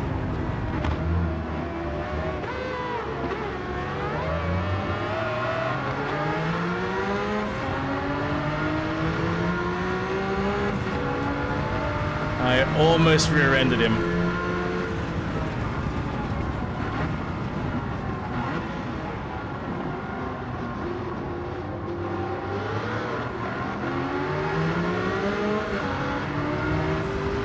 Don't cut me off, buddy. Come on.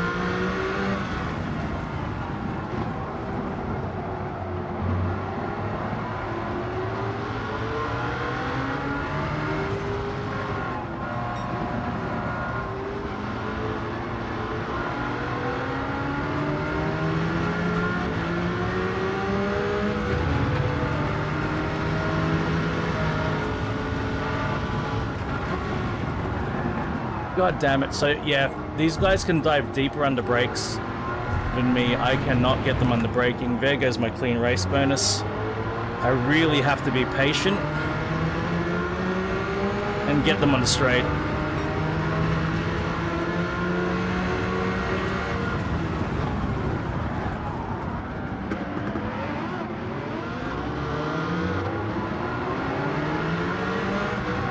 I cannot get them under braking.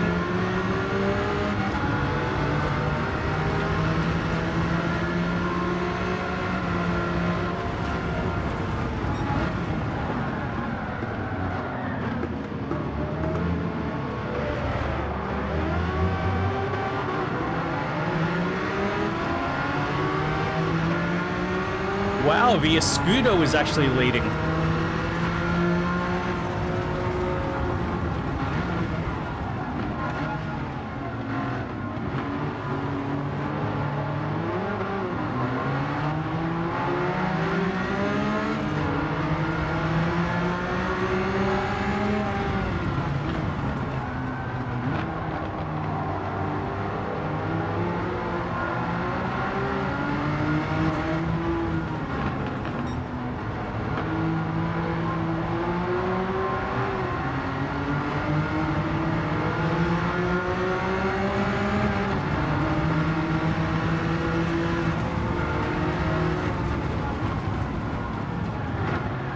God damn it. The Escudo's gone in for fuel.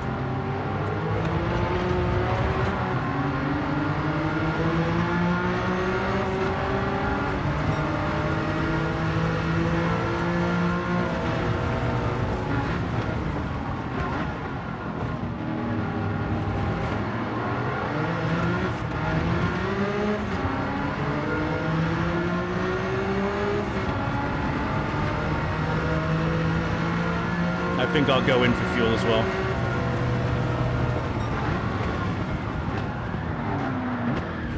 My God.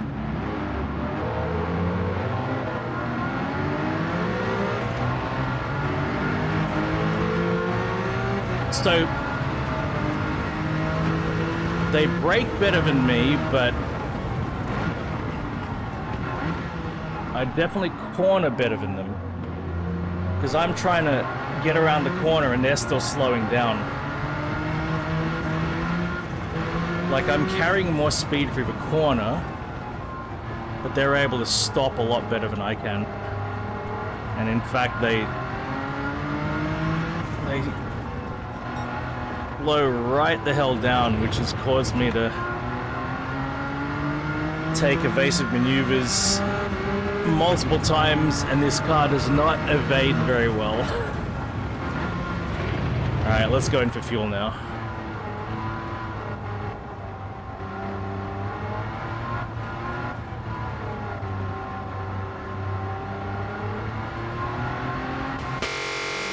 We'll put in five laps worth of fuel, to be sure. Maybe we'll be able to crank up the fuel map a bit. Well, you can tell which one was a 787B.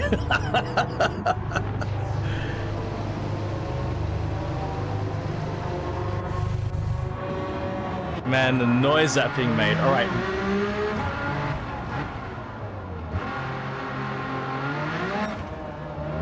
This time I did not get the penalty. I was very concerned about getting that penalty again.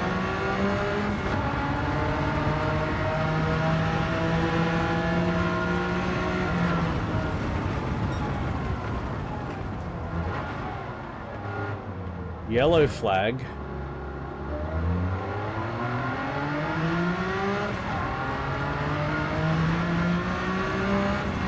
I wonder why there was a yellow flag. I didn't see any incident.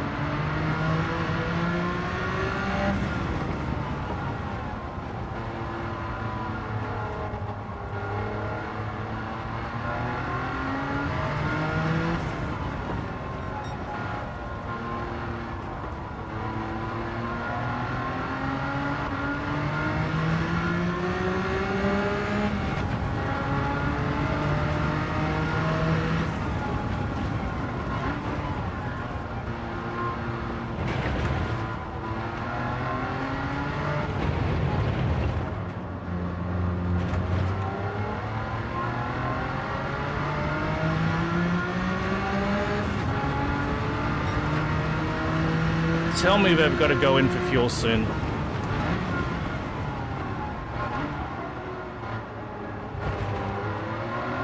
There's the 787B.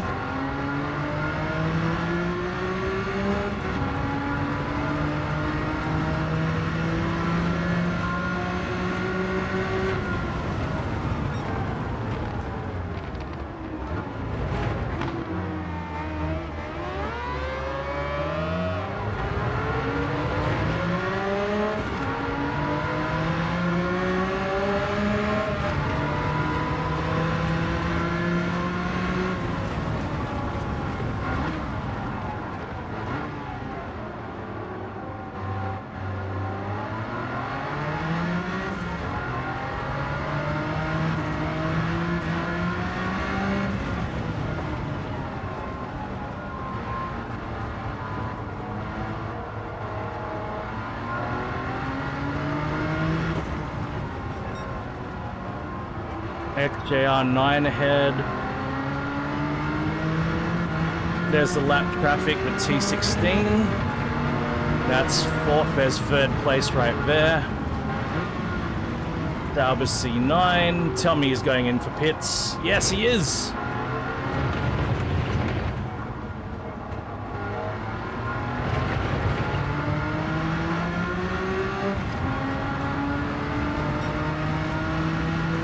Okay, so only the race leader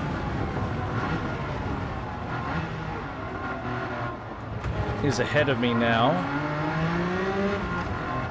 I can't even tell if they went in for fuel or not. But 2 laps to go. Got second place with 2 laps to go. Fuck.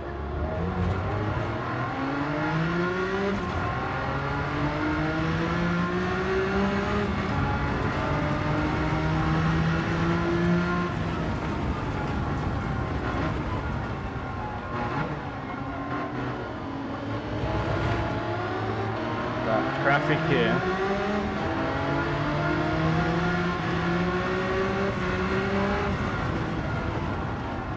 That should be lap traffic with Skyline. I doubt the Skyline is in the lead.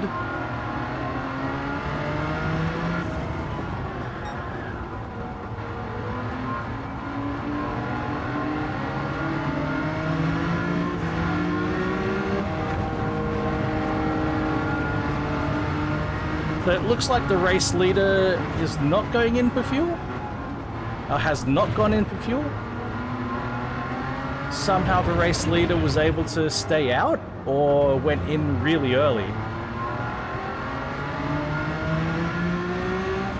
Yep, race leader's up ahead. We're not winning this one.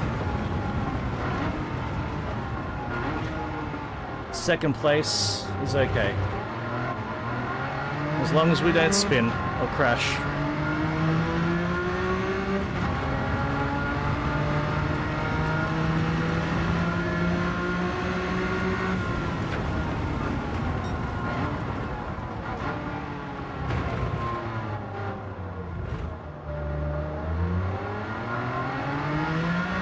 And I'm gradually gaining on him, but there are not enough laps to completely catch him.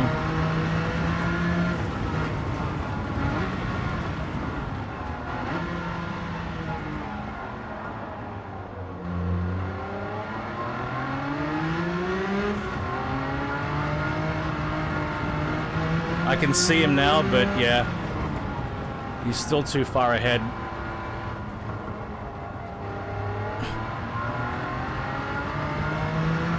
What car was it? It looks like, was it the Supra?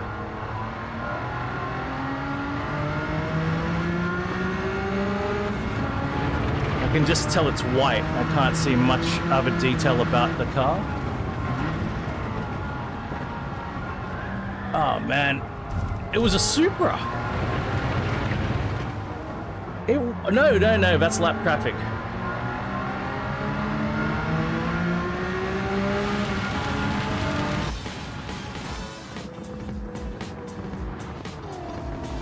Good enough to complete the event. Oh man, it's hot. I need to crank my fan up a bit.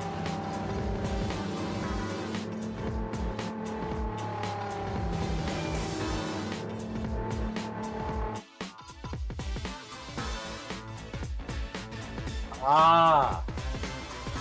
I should have known the R92 CP. That is that's my favorite of these cars at the moment. But to get the XJ220 to this usable, competitive point, it's good. Let's have a listen to the engine for a little bit.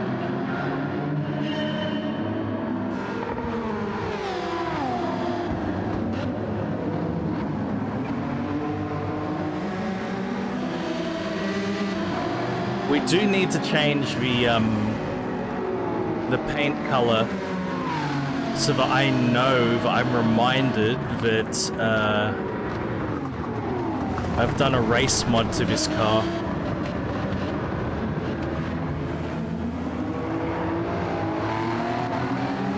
Actually, the V6 sounds pretty good. Sounds pretty good for a V6. I'm gonna swap headphones too, as well.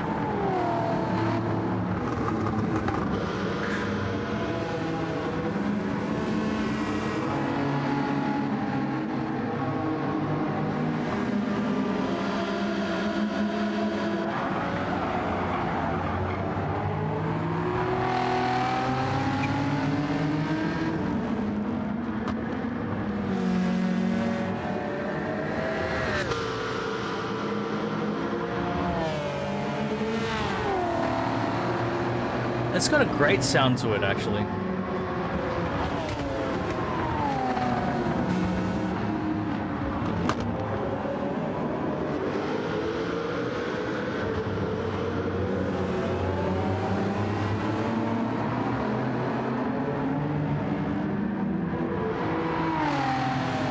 That's a good sounding engine.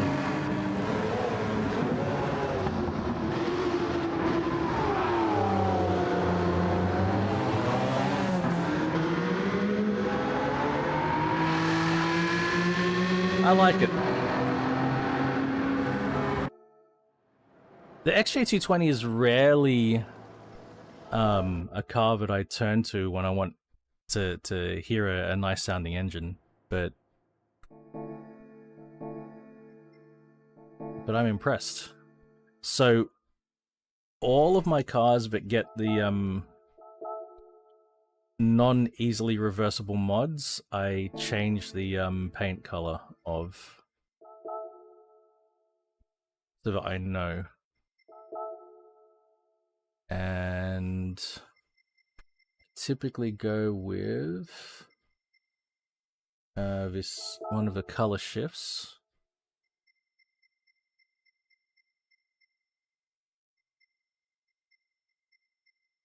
That one. Oh, I didn't apply it.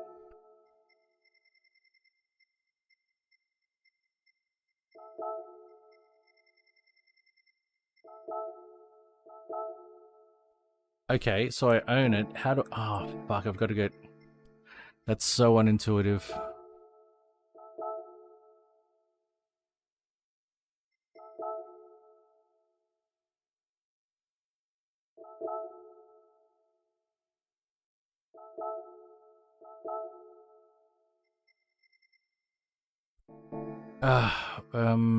Special color, okay. Yeah.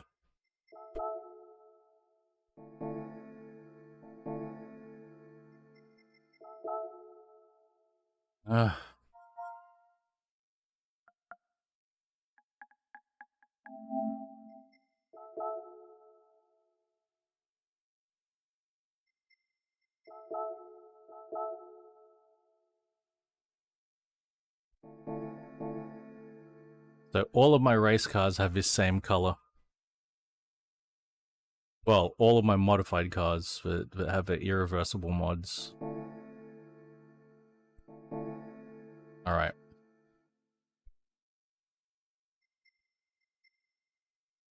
Final race, let's go.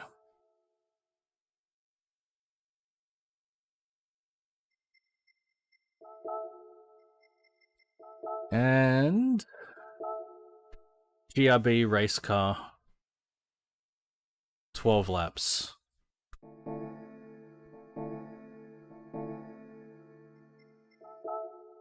Oh.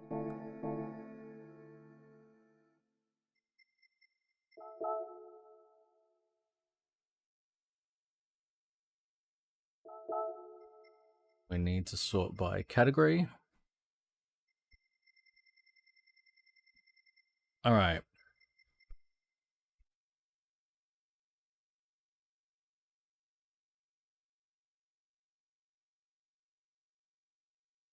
Okay. If anyone is there, help me choose between Mustang or NSX. If nobody speaks up, we might just take the NSX. Oh, there you go.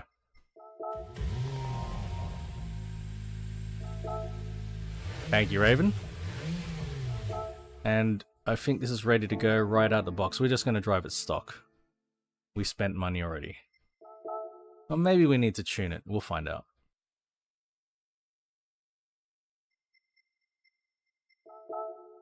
All good, Raven. All good. Appreciate you being there.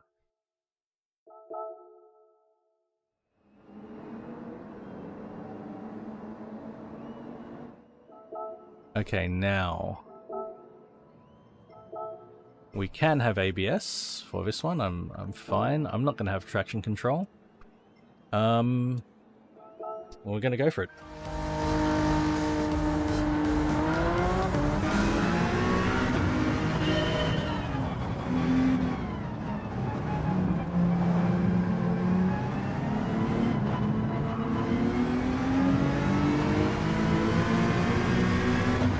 Alright, we've got paddles, so we're going to use paddles.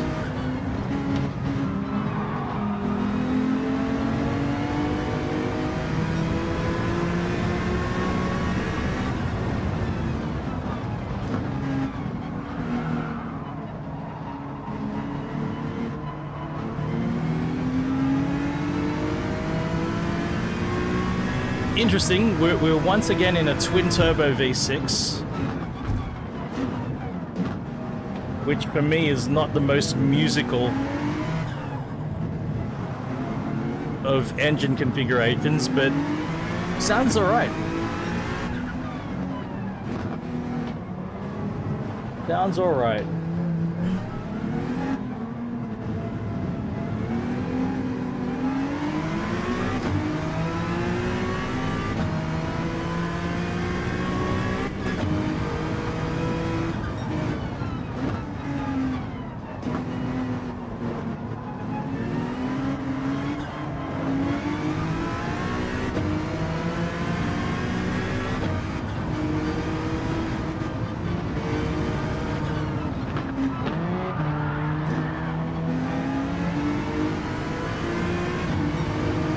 That was close.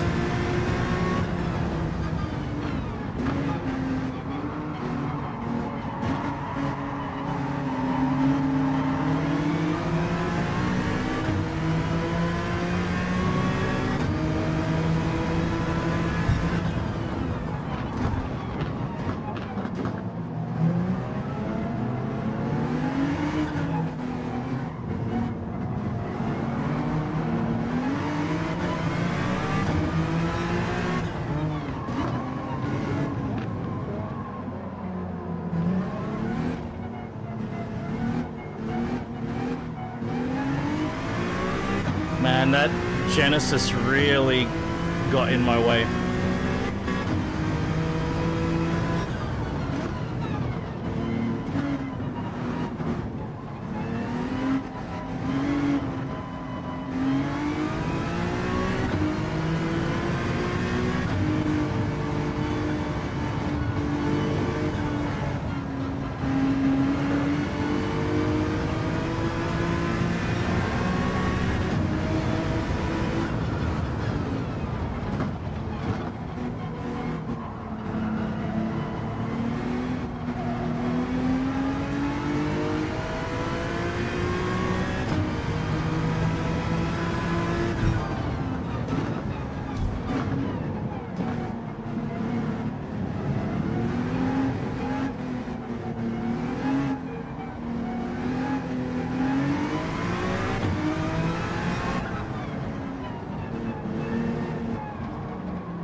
86 Group B rally, interesting. GRB rally. I shouldn't say Group B. Not really Group B.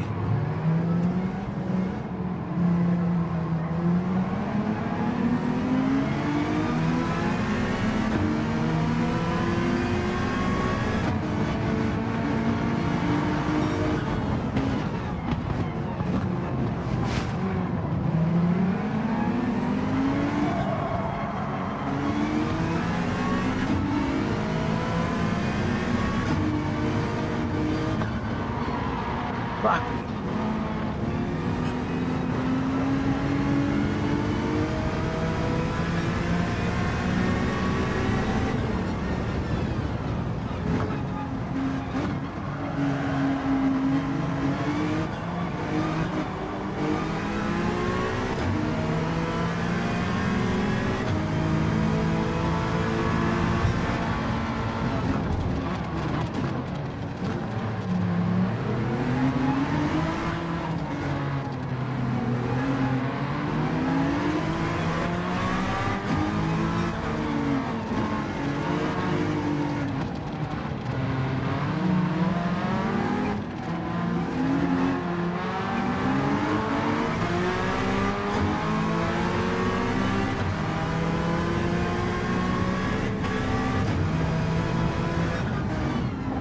Ah, here's a Mustang.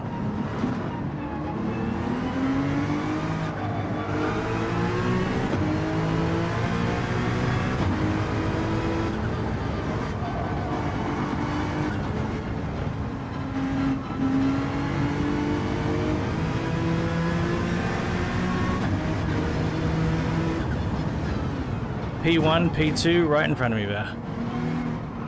Oh, somebody's already gone in for to the pits. There is a chance we might be able to stay out the entire race.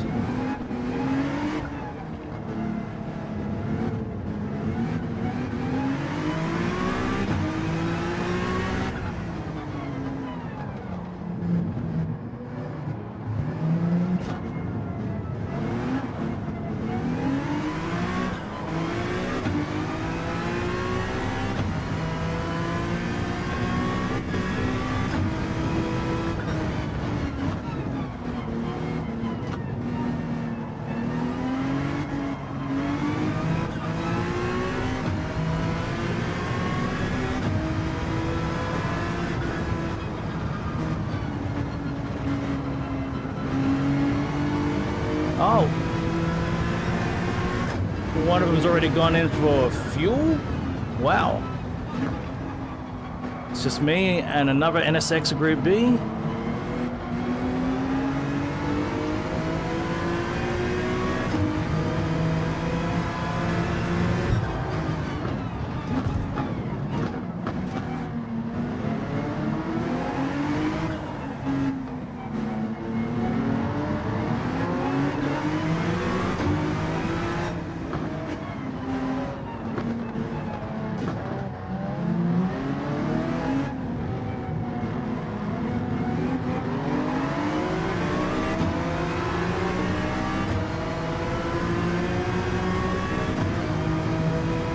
With 5 laps to go, I've got enough fuel, I could last. My front right tire's looking a bit sketchy,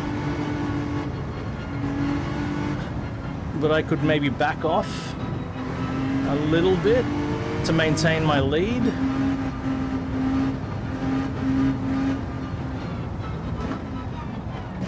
And not lean on the tire as much.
Alright.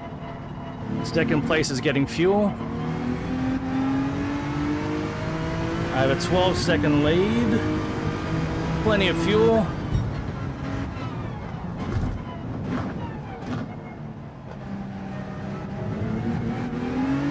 It's only about front right tire that I'm a little bit worried about, but should be alright. I don't even need to... I can just back off on the right-handers and not push very hard on the right-handers. I can carry... Sorry, the left-handers. I can still carry speed on the right-handers. I'll just back off a bit on corners like this.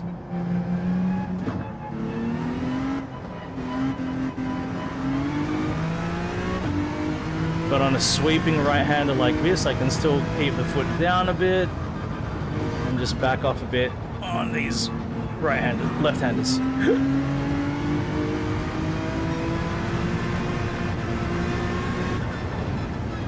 And we're about to find out if a pit stop is mandatory or not. I don't know. I don't think the pit stop is mandatory.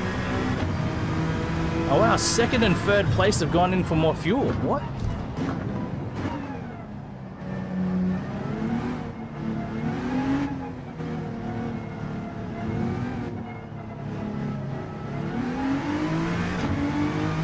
I now have a 20-second lead.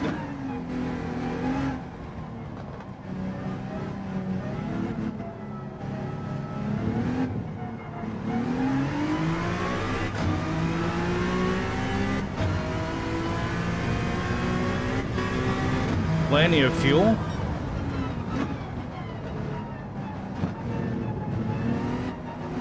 I'm like almost 5 seconds down on my fastest laps, but that's fine. There's no problem at all.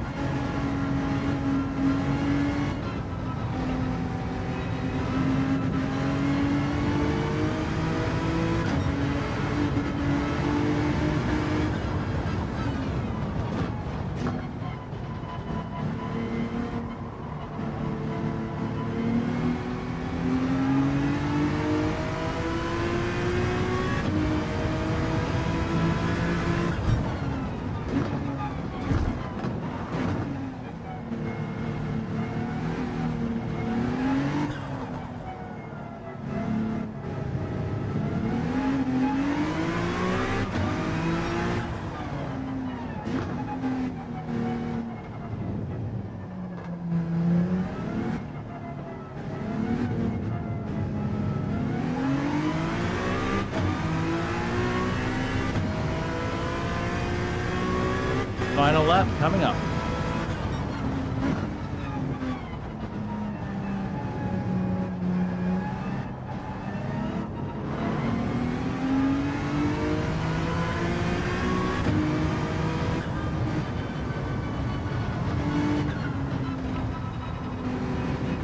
Despite the wear on that front right tire, I don't really feel there are any issues on the left-handers. I'm not pushing it.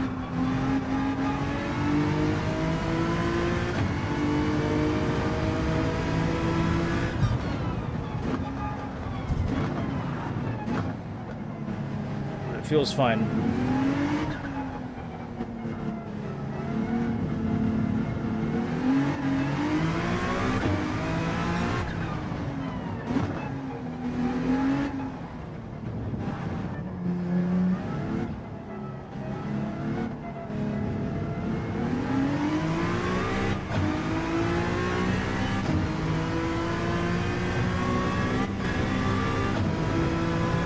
Safe as fuck. And yes, it is not a mandatory pit stop. Oh, Mayhem. Oh, good morning, Mayhem. Good morning, Brew. We were just driving an NSX Group B rally car.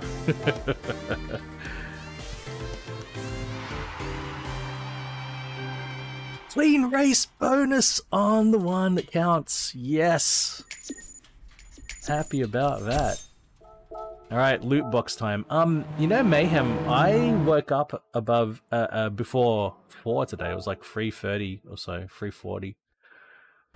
I woke up so early, and I tried to nap a little bit until 4, but I'm like, nah, I'm awake. I'm awake. Alright, loot box time. Let's do it. First, we'll take the money. We fuck you up, we take some money. We believe in nothing, Lebowski. Okay.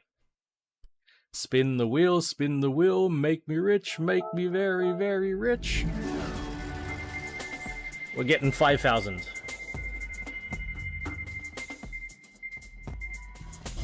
10,000 or 15,000. 10,000. Get a coffee into you, Mayhem. I'd kill for another coffee, mate. I would kill for another coffee. All right, 6-star roulette wheel, and this is a general 6-star roulette. It is not specific to a car or a tuning part. Let's go. The money, 1,000. Ah, that's all right. 500. Hey, that's pretty good. Oh, I'd love another coffee, mate. I should, you know what I should do, Brew? I should make myself 2 coffees in the morning, right? One I drink straight away, and then the other one, I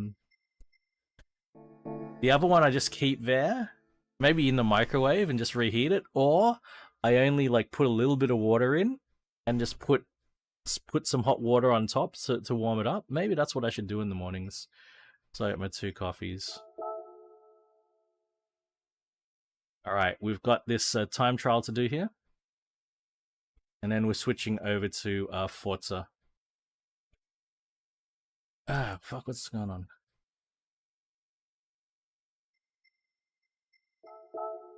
We're doing this, Suzuka! Okay. I don't own the car, I'm gonna need to rent a car. Mazda Spirit Racing. We gotta take that livery. Yes.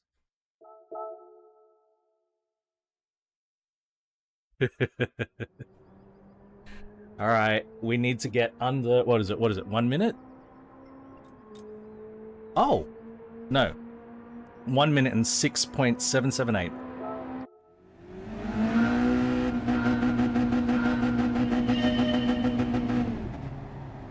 What the fuck was that?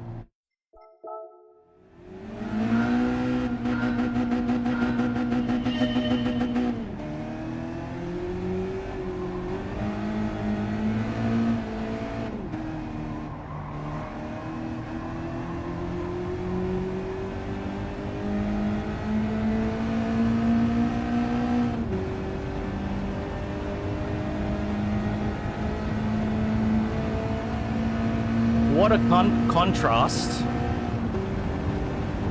from the car I was just driving.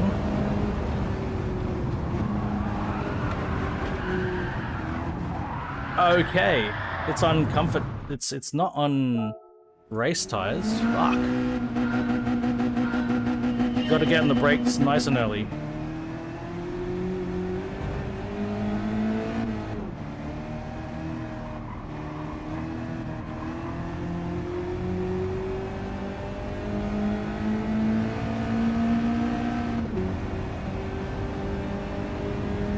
Yeah,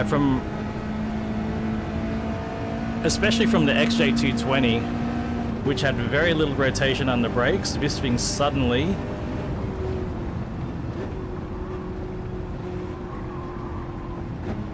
all of a rotation on the brakes, but we can take advantage of that.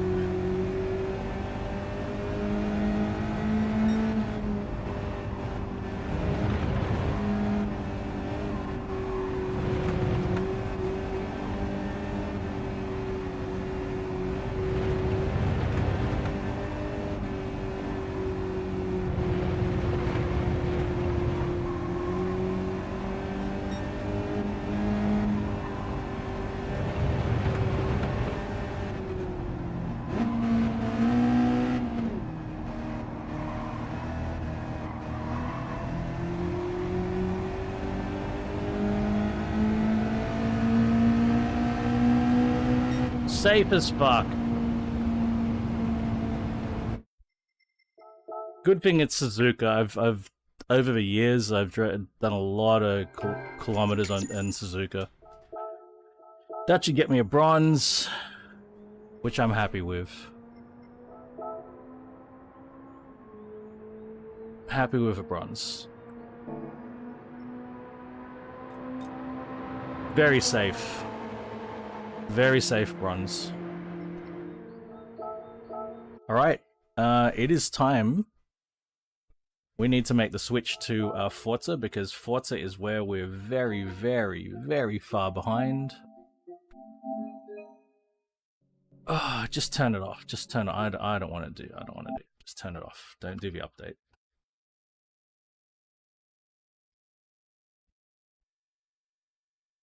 All right.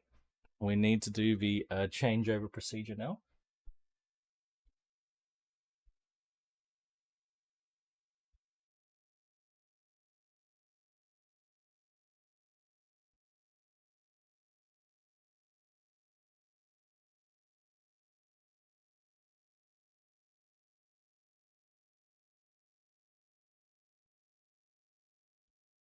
Okay. All right. First step.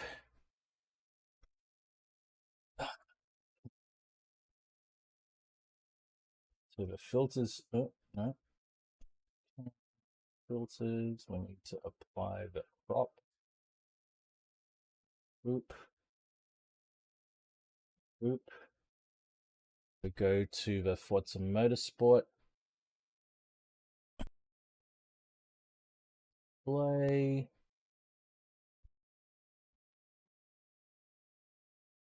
Right, so this is where right now what I'm doing is I'm switching my main screen to use my PC, and this has once caused an issue where I had to restart the stream. So we're going to try that now. Apologies if anything goes wrong. We're hitting that button now.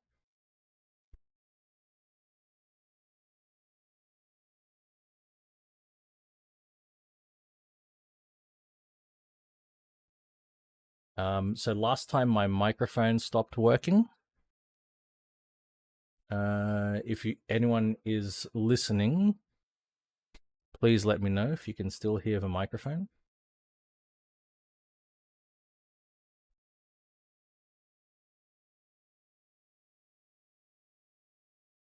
If the microphone still works, then it looks like it's working. And I think we're safe. I think we survived the switchover.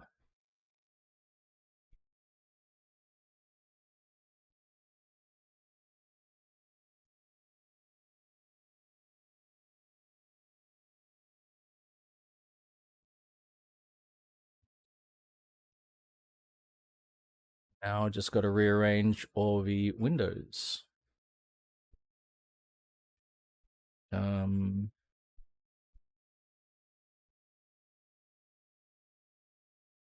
We lost the wheel cam? Oh no, we got it back. Wheel cam is fine. That's good. That's good. I'm going to launch dash panel.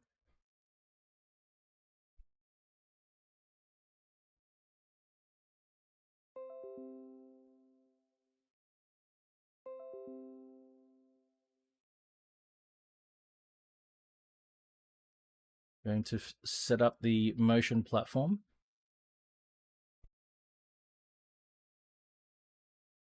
It's already good to go, so fire up the motion platform. Whoa. There we go, motion platform's done. We can rearrange some windows here. Get the Fanatic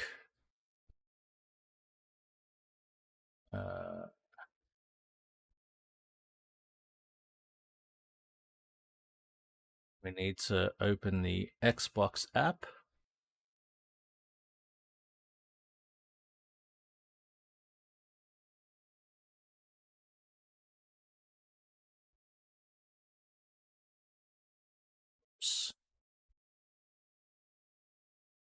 And launch. So, launching Forza Motorsport now. My apologies.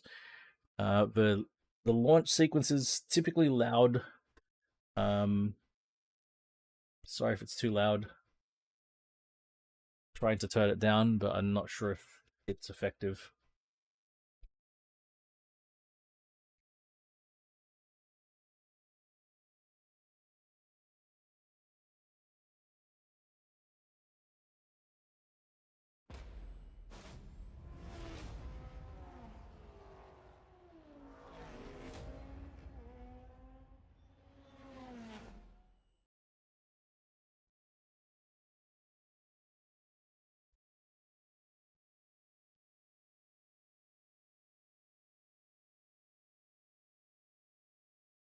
Hey, JQ! Buddy! What's up, JQ? Each sound command. Wilson. Wilson. Okay, almost done. I think I just need to switch the wheelbase from the PlayStation to the PC. So I'm just going to turn the wheel cam off for a second. Give me a moment.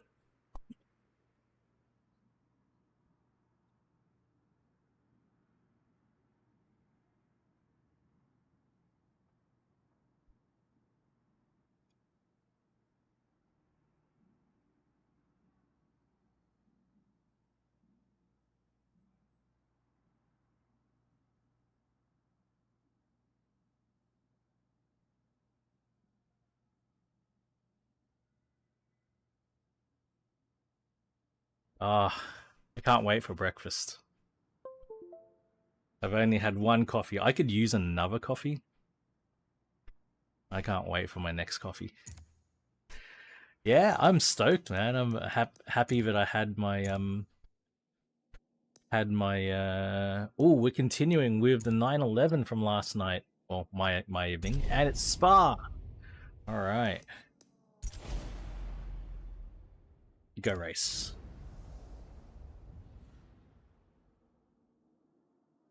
Yeah, just finished the Gran Turismo 7 weekly updates. That was fun. Trying to catch up on Forza. We got some races that are expiring in 4 days. I don't know if I'm going to get everything done. Like, there's going to be one more race series to do. I might have to do it offline. It's the Huracan, or I might. Oh, you did. It was really cheap, right? I own it, JQ. I actually own it too. I played it a little bit, and I sort of enjoyed it. Yeah, exactly. So cheap. Yeah. It's like, you know, come on. And you know what? I sort of dig like the motorbike stuff, and you know, there's a lot I like about the crew too. I like flying around the USA. Oh, JQ. There's one thing you have to do for me when you play the game. Are you ready?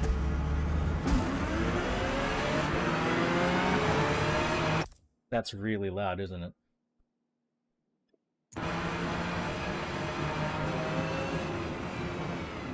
All right, I've got one task for you when you start playing it. I need you to find Laguna Seca, and I need you to drive on Laguna Seca.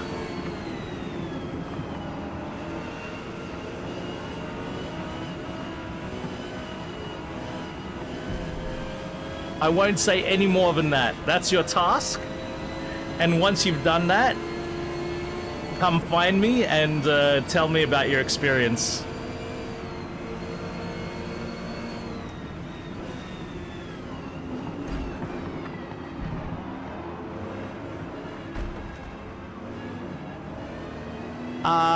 Oh, you could do Pikes Peak. Laguna Seca and Pikes Peak. You gotta find those two. There might be other tracks in there, but those two specifically, I went looking for. Yeah, drive to New York in under 25 minutes. Oh, whoa. Niagara Falls. Find Niagara Falls for me as well. 3 tasks, then.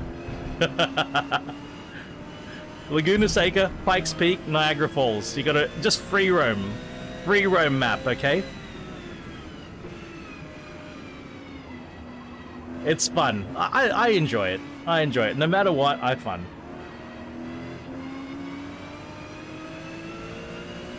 If you find other tracks, let me know. I don't know if there are any other tracks. I don't know if Road Atlanta's in there and the like, but Laguna Seca is there in the free roam. You know, JQ, you know, like Microsoft Flight Simulator, you can go find things? It's similar, but not.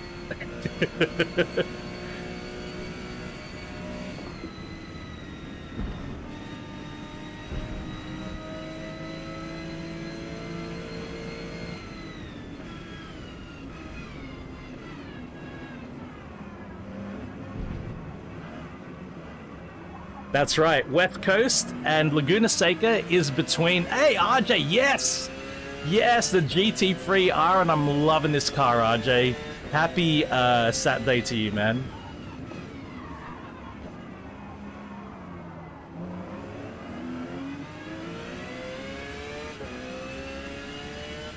I already drove the 458 in my evening last night, RJ.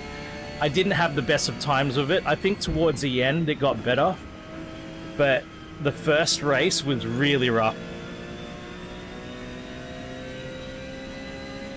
The handling of this car is great, and actually I really like the sound of the engine, which is surprising for me.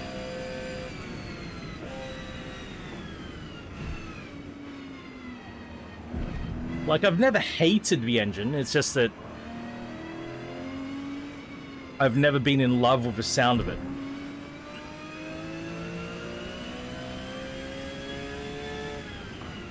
Not an offensive sounding engine. Not in the slightest. It just, for me, it wasn't as memorable as other engine configurations.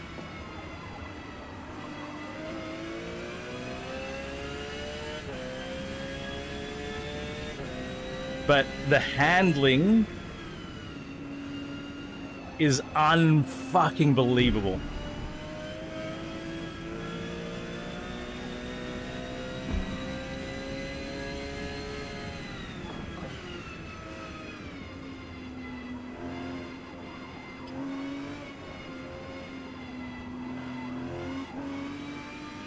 Fuck, it's only 3 laps.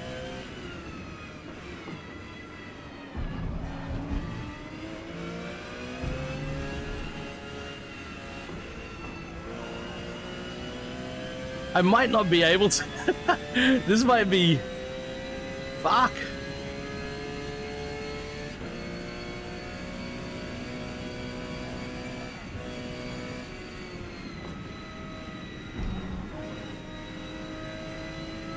They're all there. All 9 positions are here. Fuck, I went for double clutch. It's do or die now.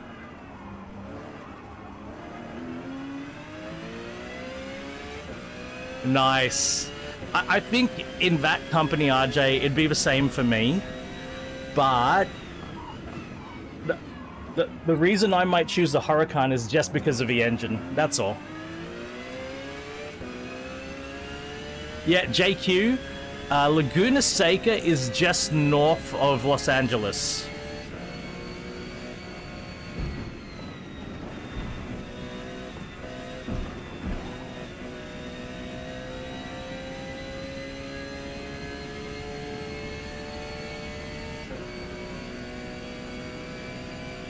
You know,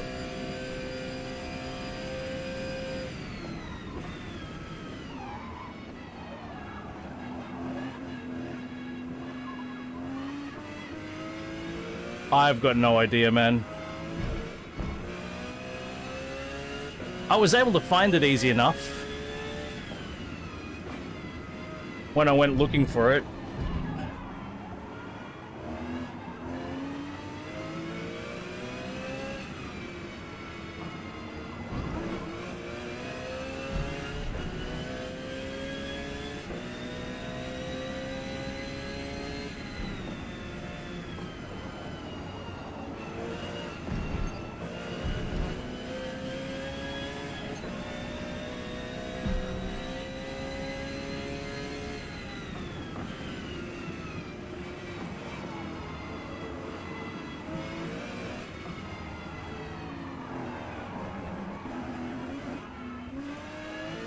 Oh well.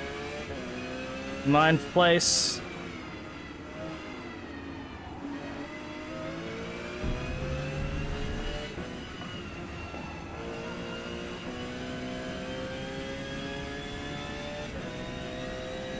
I think I should have tuned this for more top speed.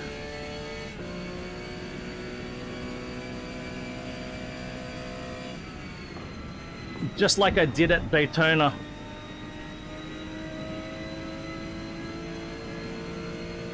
I think the tune would have made a big difference. Oh! There's drama. Well, I picked up one spot.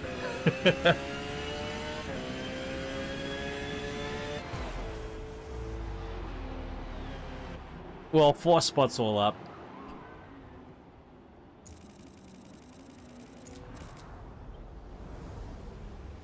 We gotta keep on rocking. I've got about an hour until I need to wrap up.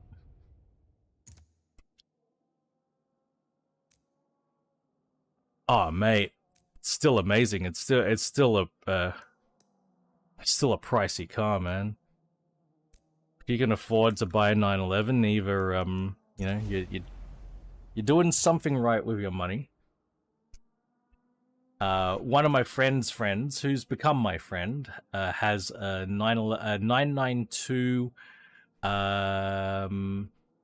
GTS. Awesome car. He brought it out on one of our drive days as well. He had BMWs before that. And he surprised us because we all, like, well, one person knew. My mate knew. But I was expecting him to rock up in his BMW. Then a 911 rocked up, and we were meeting really early in the morning. In a remote, like at the very edge of Sydney. It is Monterey, right on, nice.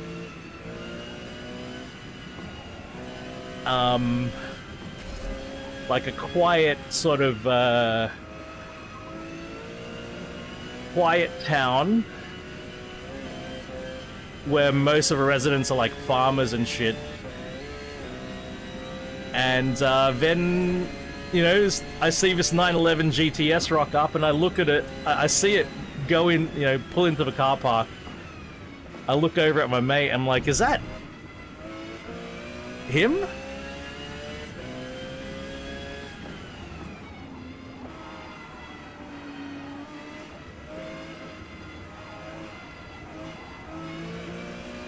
And my mate, like, a big smile. I'll find the photos. I got photos.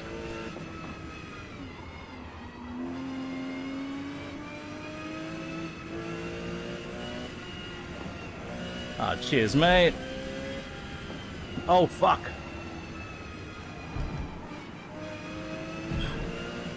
I forgot about how the road went there.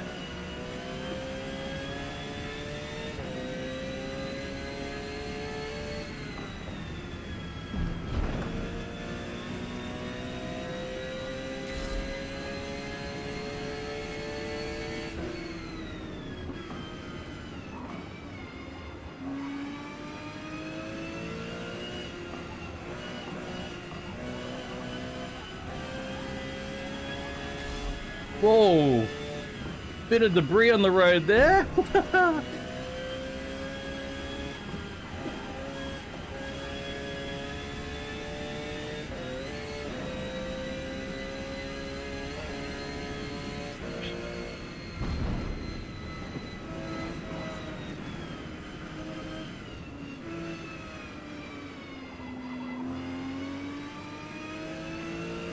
This is a fictional track, that's right. This is not a real track.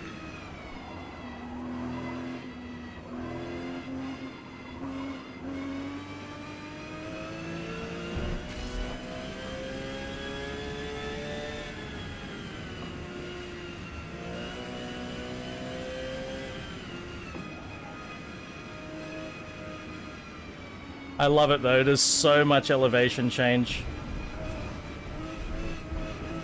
Yeah, the elevation change.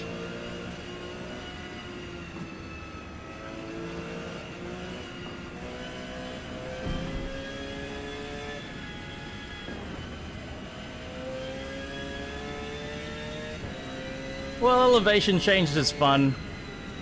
My favorite part about a racetrack is big elevation change. You feel it more in the car.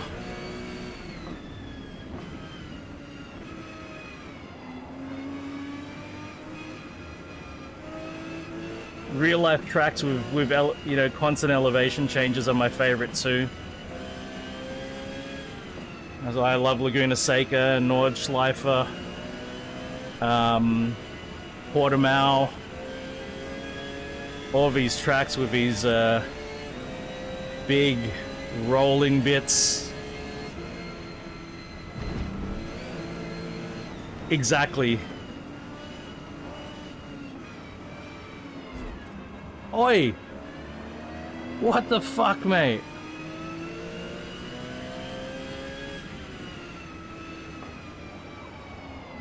Well, there are hill climbs as well. There are hill climbs as well that have big elevation changes.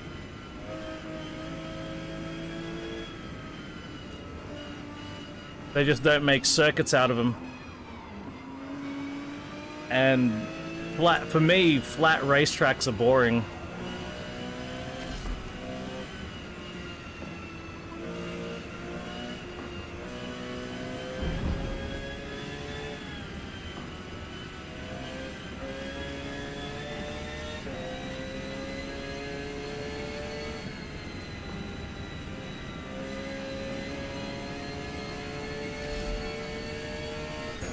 Like, flat racetracks are cheaper to maintain for sure, right? It's easier to keep a flat road in good condition.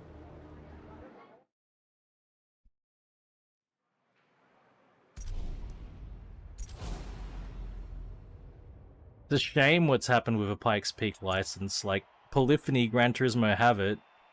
They've done nothing with it for 10 years plus.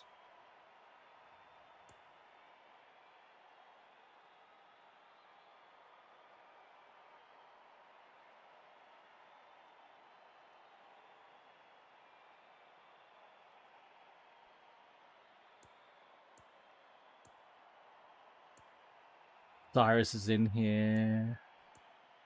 Nixon. I've already looked. It's still the 911. I've already looked at who's here. We just got to drive. We got to drive. So second last race, it with a 911. We might be able to get the Huracan, a Huracan race or two in, maybe.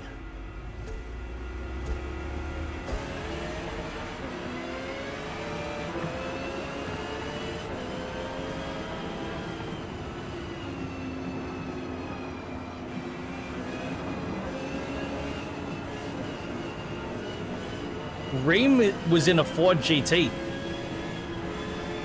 in this one, in this race series. So he might be around.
I think it works on a Huracan for some reason. For me, it's acceptable on a Lamborghini.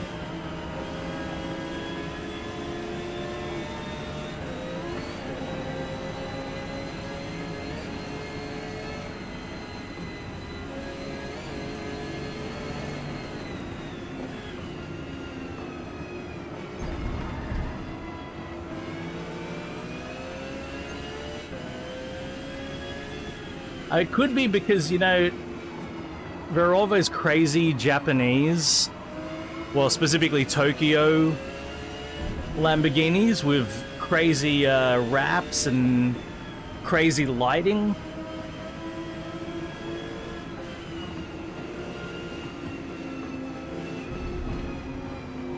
I think it's normalized the crazy crazy coloration on Lamborghinis. Yeah, Rob, me too, man. Hey, good morning. I absolutely adore them.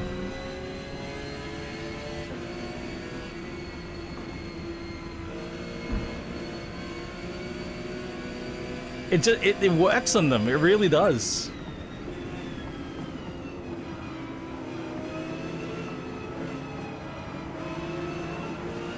See how much of an advantage I have on these long sweeping corners? Like, I can really gain on them. The main issue I have is trying to make sure they don't punt me off the track.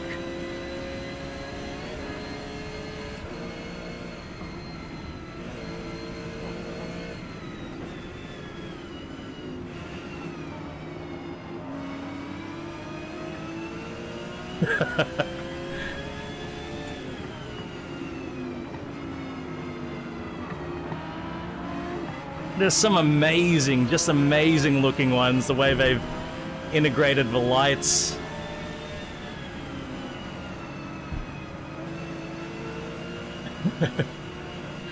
I gotta, look, after this race, I'll show a photo of a Aventador. I'm pretty sure it was an Aventador that I spotted in Tokyo. It wasn't even a particularly wild one. But while I was in Tokyo, oh, there was this other car too. I think it was a Bafori or I think a Bafori. If you know what a Bafori is, or a similar car like that. No, it wasn't a Bafori. It was a specific Japanese brand that was basically replicating Baforis, but with a, you know, sort of modern chassis, but with an old school body.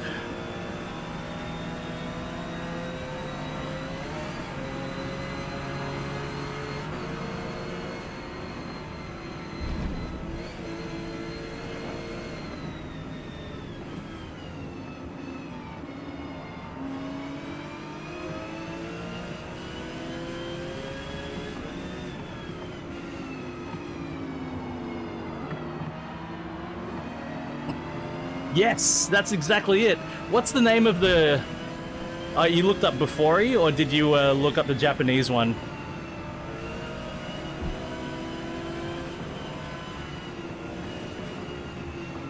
Baforis are awesome.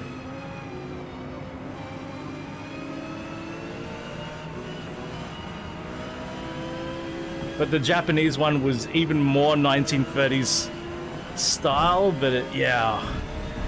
Gotta show the photo. I can't remember the name of the manufacturer off the top of my head.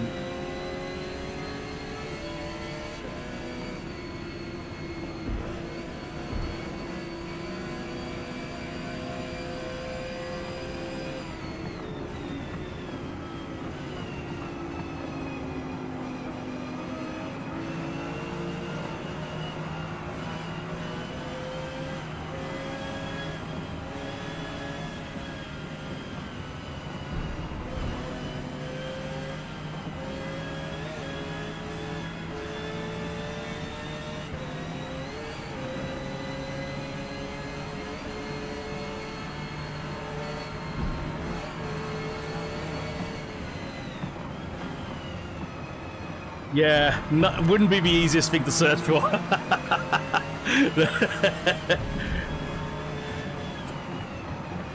You might need some AI help.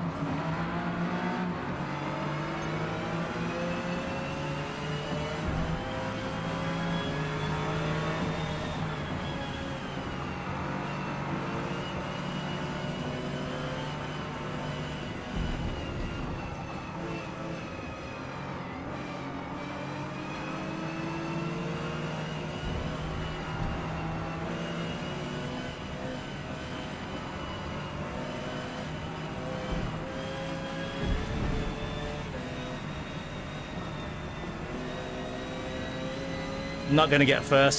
Second we'll have to do.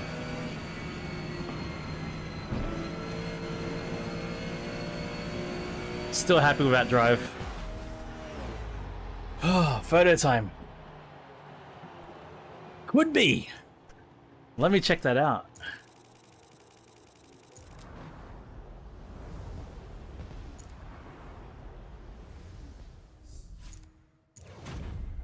I actually think Reem might have come second there. Or first.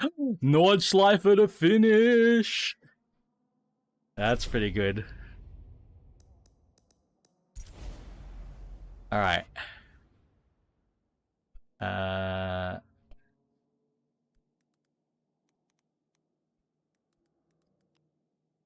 right, looking at Google Photos. So these are my photos here.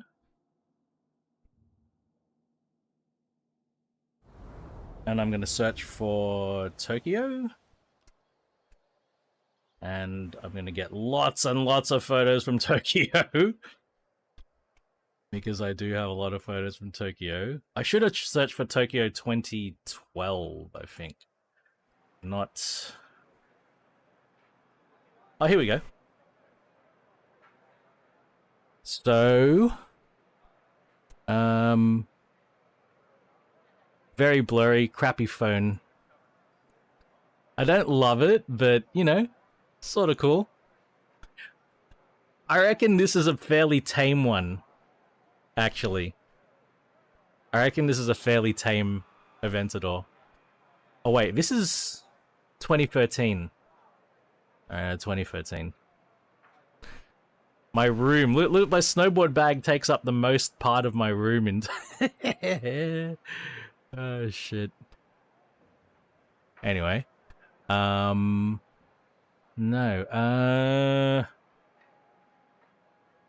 2011? No, 2013. 2013. Yeah, that's awesome. Hell yeah, Rob. Lots of photos of my Megane.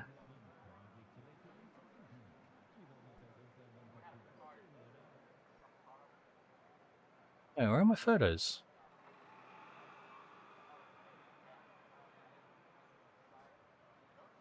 Wait. Oh, here we go.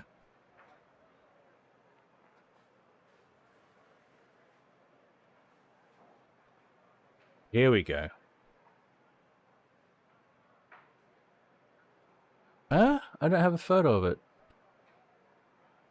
What the fuck?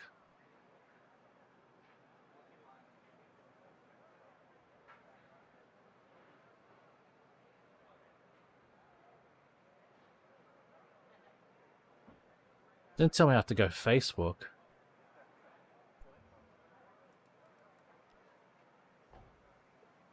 Sometimes it's... Hey, Briggs! It's like that. You're trying to find the photo you want. Like, fucking hell.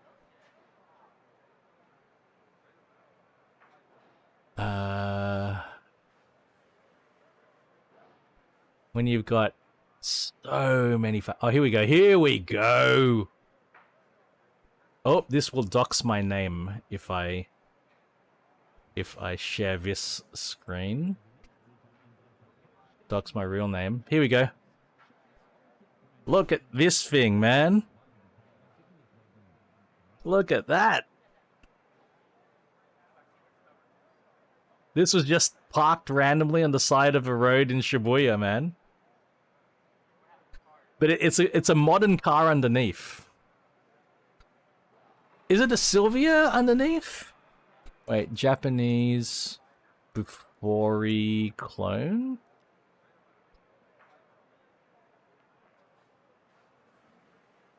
Japanese 1930s clone? Car or roadster? Roadster?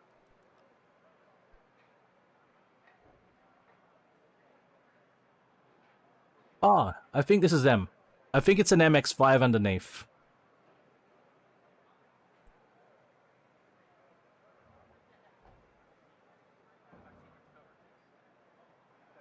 I think this is them. Ah, Mitsuoka, you're right, you're right. I think it was Mitsuoka.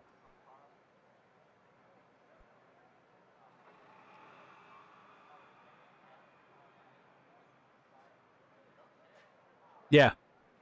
Yeah. So you can customize it. Yeah, it's a Mitsuoka. That's the car that you can see it, right? You can see that was the same car as hang on. Wait, sorry, I closed the image. You can see it's the same car. Right? So these pipes are fake. Same car. Oh, there's pipes on the side. But yeah, because they were custom built, you know, people had all sorts of builds. Now, what else did I want to show?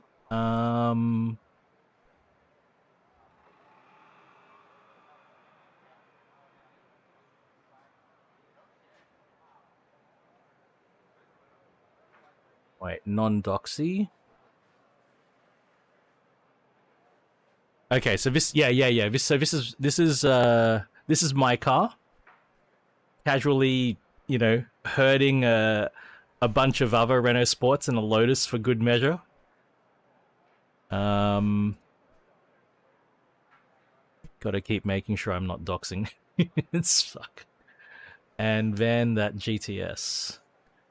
And let's find a non-doxy photo. Oh, the fuck.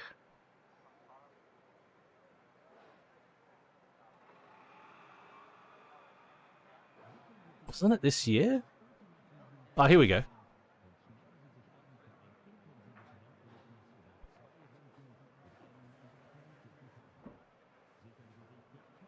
Oh boy, all the number plates are visible. I thought I made edited versions of these. Wait. I thought I made edited versions of these.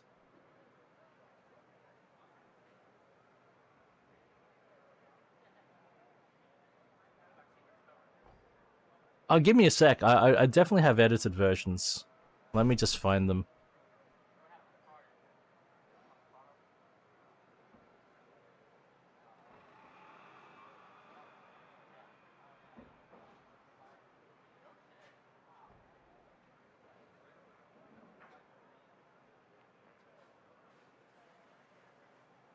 Ah, found it. Oh no, these are videos. Shit.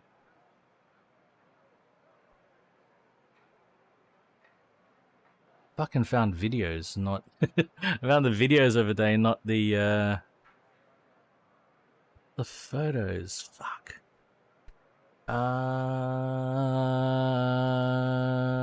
I think I've got them in Discord. So it was 2024.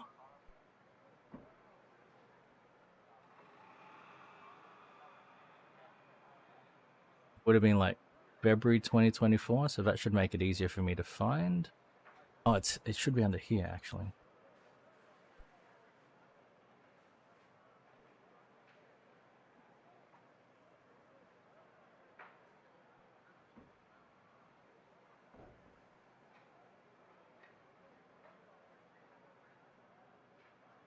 When was it?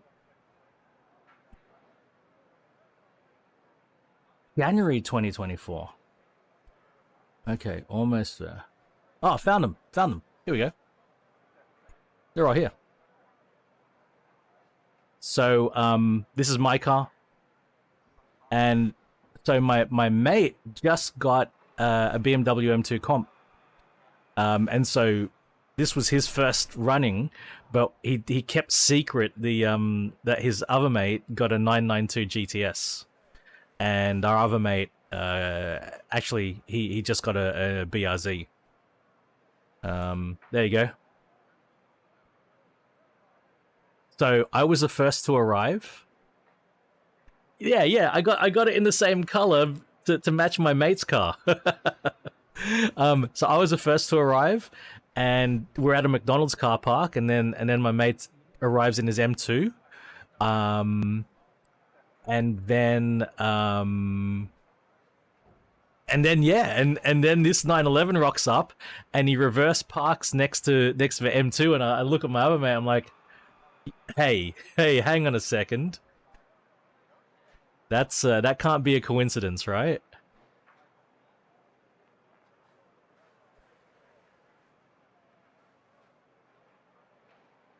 Fun drive. It was a really fun drive.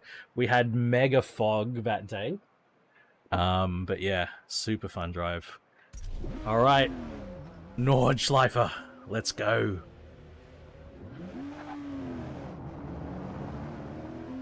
Cheers, RJ. It was tough actually. It was really foggy, so it was actually tough to get good photos. We pulled over many spots to try to get photos, and we're like, nah, this isn't gonna work.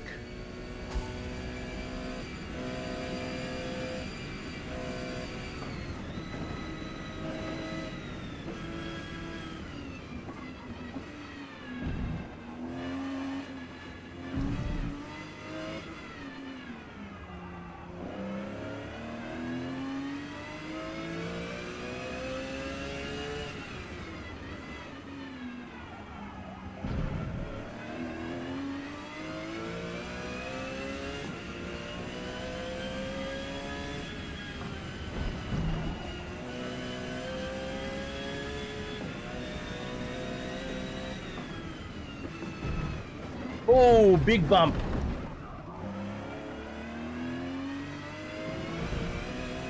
The 911 did not like that curb.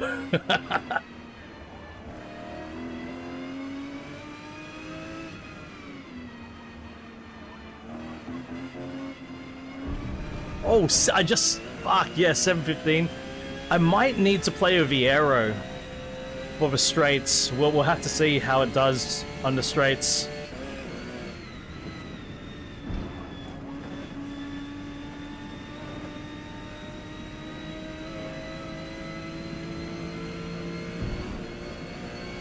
He's a bit bumpy. Might need to soften up, I don't know.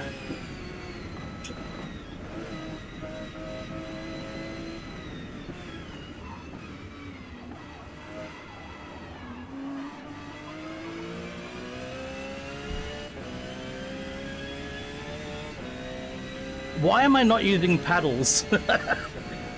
I'm using the goddamn stick.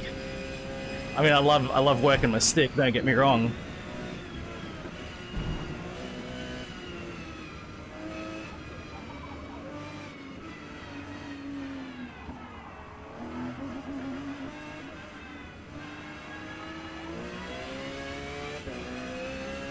I'm doing it again. That's fair. Okay, you got me there, RJ. I'm doing it again! I am doing a reach around to get my paddles. Good thing I've practiced my reach around for many years.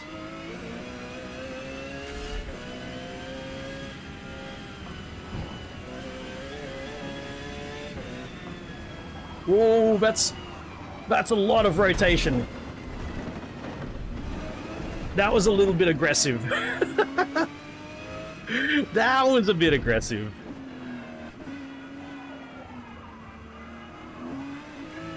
Briggs, have a good dinner, mate. Thanks for raid. Thanks for your company. Have a great weekend, champ. Right? You gotta, yeah. Gotta show you're not that selfish. Acknowledge that they have a presence.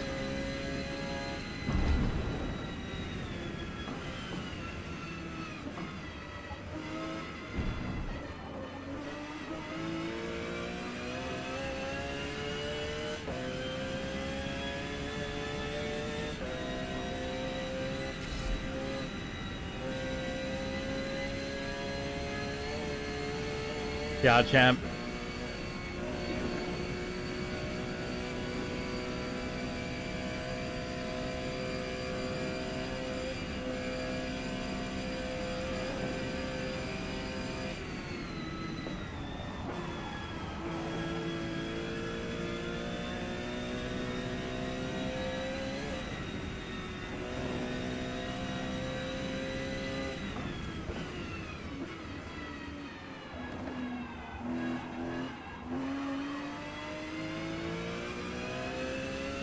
I mean, because my lap is not clean, it doesn't matter if I get the target time in a way. But at least I get the one lap of practice. And I've loved to go drive this track.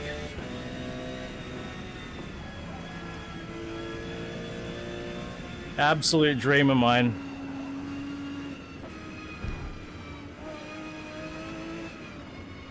Yeah, people think they're heroes, that's the problem. People want to prove something. If I ever go to drive a track, I got nothing to prove. I just want to experience it. That's it. Yes, that's great. The problem is people trying to prove something. Don't know who they're trying to prove it to.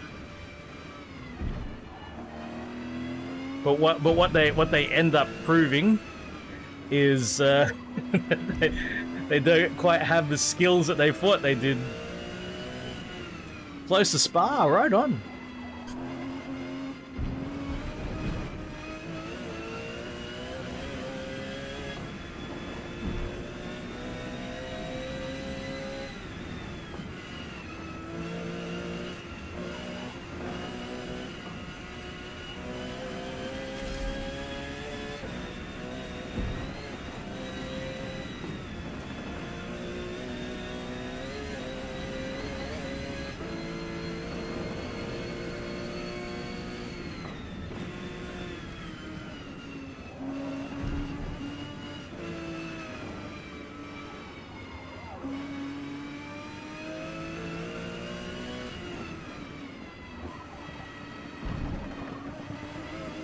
I've only ever been to Germany in transit. Going to and from Turin in Italy, we transited through Frankfurt. Because Frankfurt's quite close to Turin. I think Frankfurt is closer to Turin than Rome. That's nothing, Rob.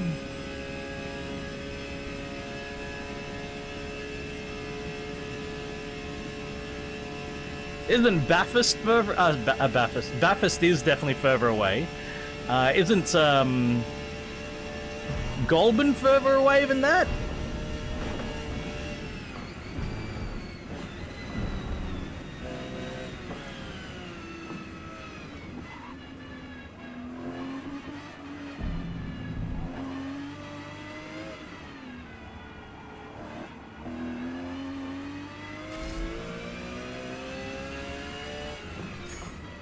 Oh, I got the bonus. I did it. Even with a dirty lap, I did it. There shays.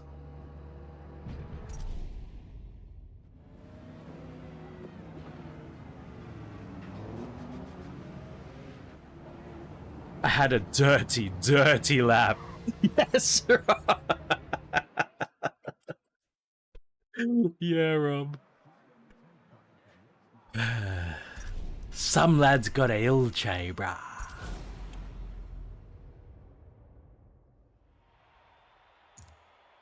All right.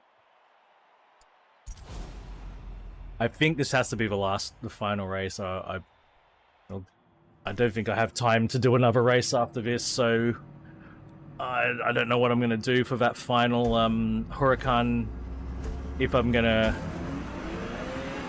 Because we need to leave the house early today. Probably need to leave at about 9 AM.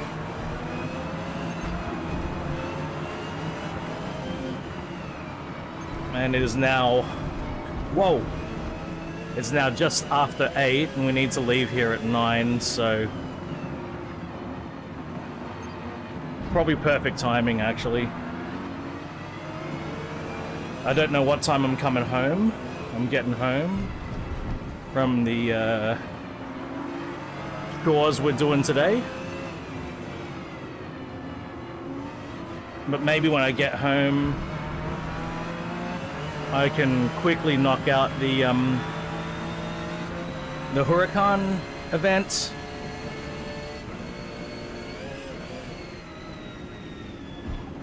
We can go live again maybe later.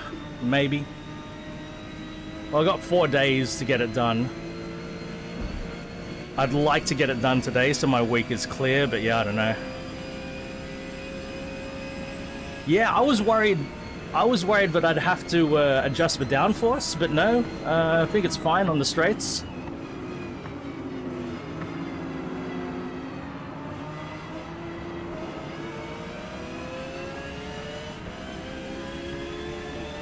Golf livery is classic, RJ. It's absolutely iconic.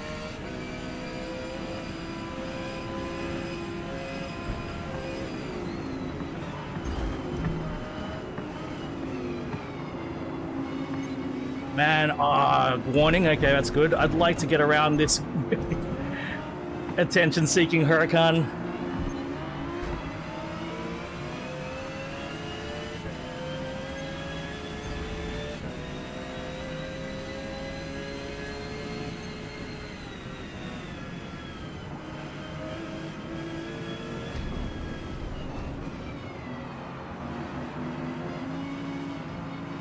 This is your second warning. Final warning. No more warnings after this.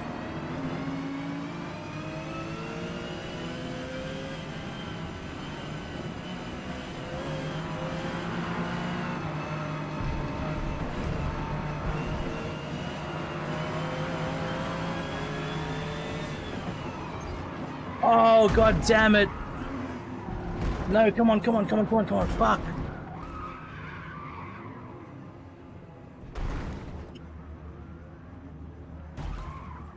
Okay.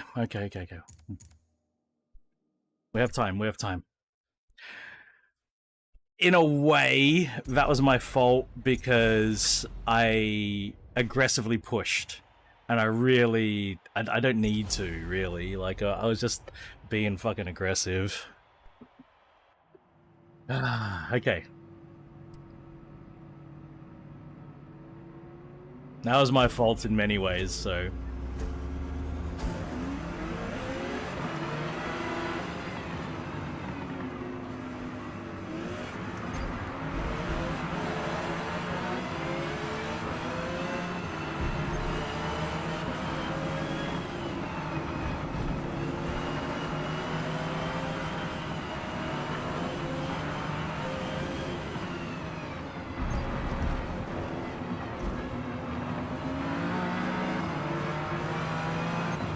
You know, the thing is, I should know that they'll do stuff like that, you know what I mean?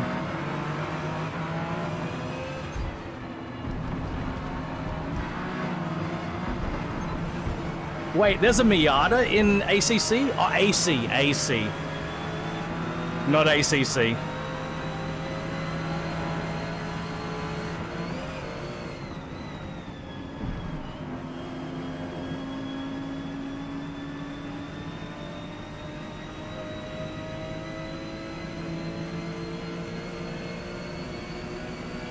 There was a spec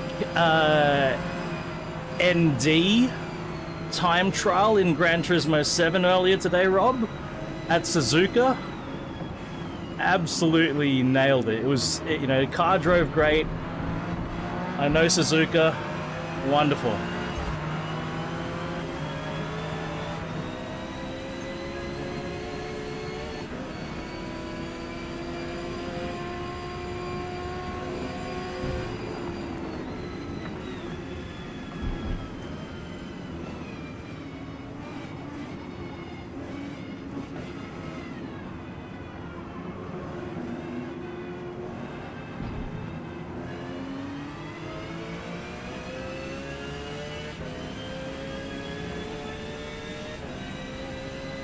AC2's coming.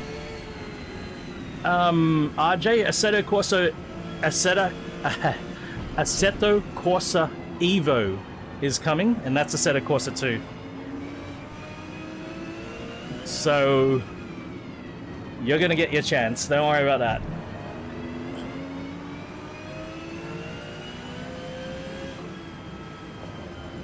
Yeah. Actually, I'm loading that a little bit much. I've got no idea how good it's going to be.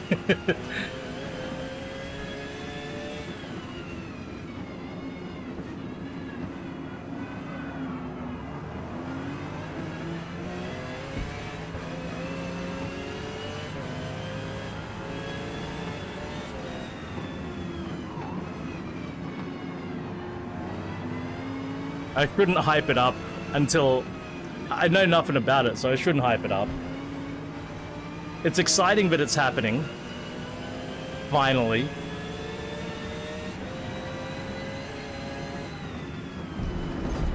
Oh no! No!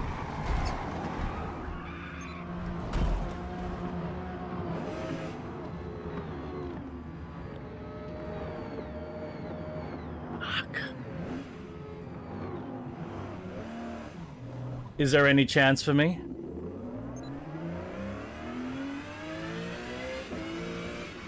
I made the same mistake. Too aggressive trying to pass. And I was really high up the field. I think I was in 5th place or 6th place.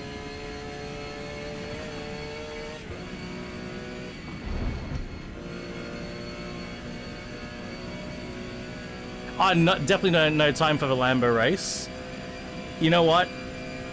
I'm just going to complete the race. Since my car is not damaged, and I don't need to win, I'm going to complete the race because time is getting away. And let's see what I can do from here.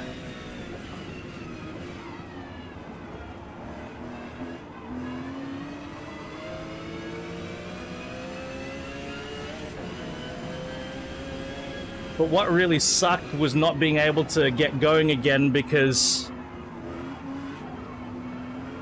Hey, Chris! Thanks for hanging out for so long, mate. Have a good night.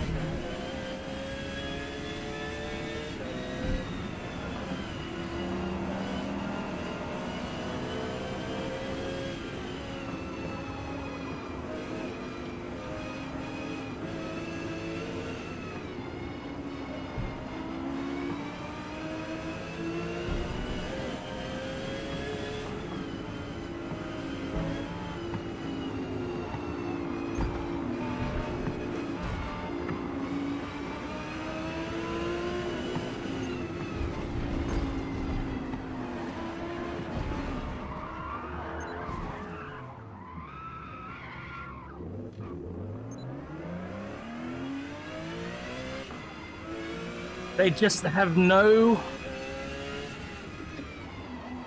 They have no awareness of you. And or consideration, like they...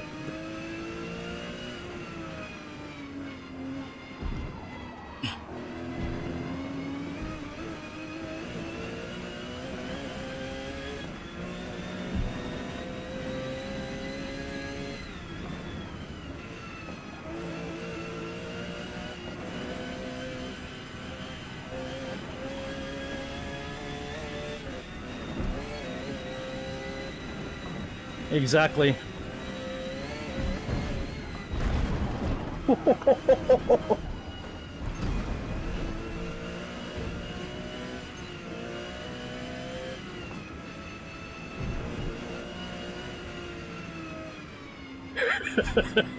We're gonna watch that replay.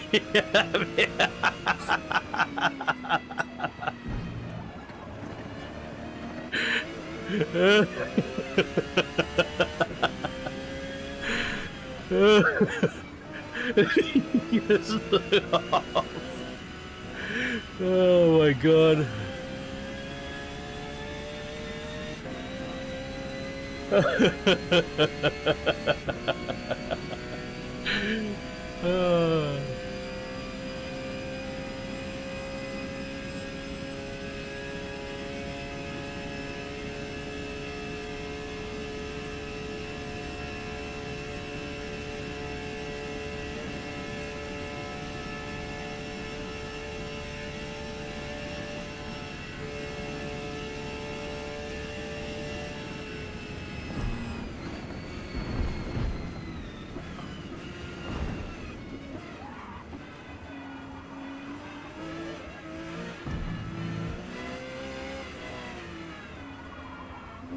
Man, the field is right there.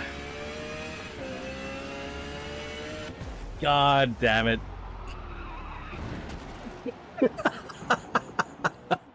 The AI sucks at driving my 911.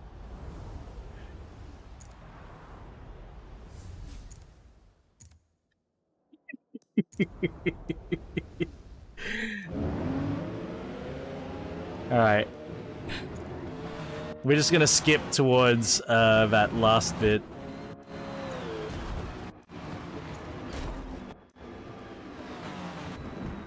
Man, look, I'm in 6th place here. I was fucking storming through the field.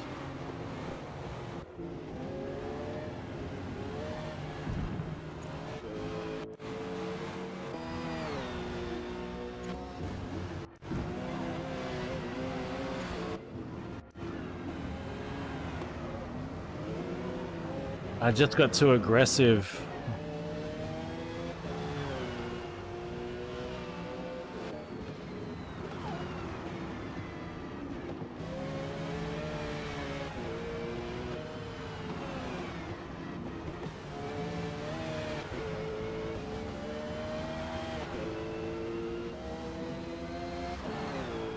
It was on this left-hander here.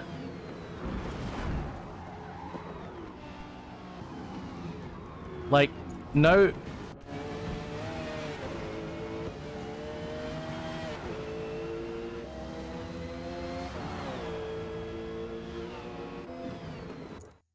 Well, to be fair, I'm already ahead of him.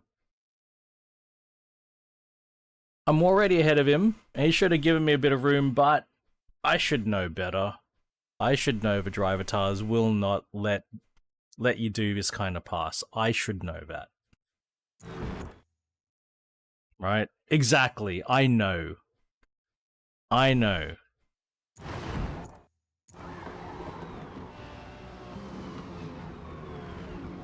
And then it was just like, that was one of the worst places I could have been, like facing the wrong direction and they're oncoming a high speed. What could I do? I just had to wait. Because if one of them hit me, yeah, I had a line. That's the problem. You got to keep thinking in terms of the driver tars. Yeah, no way to rejoin.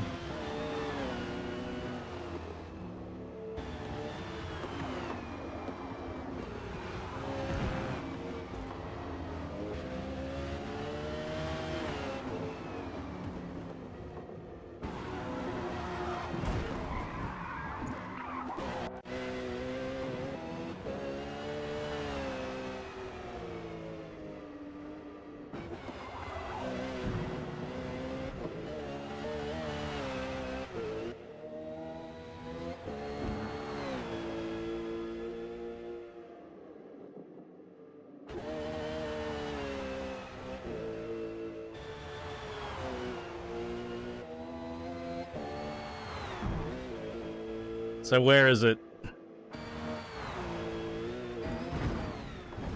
Oh! Yes! Wait.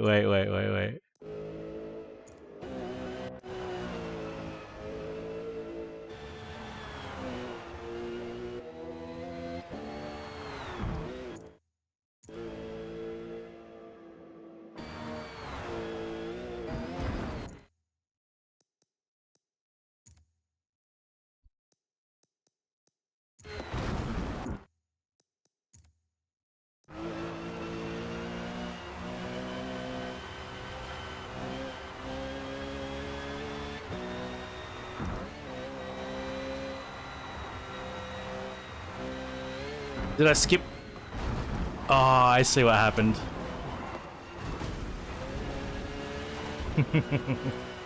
Oh well.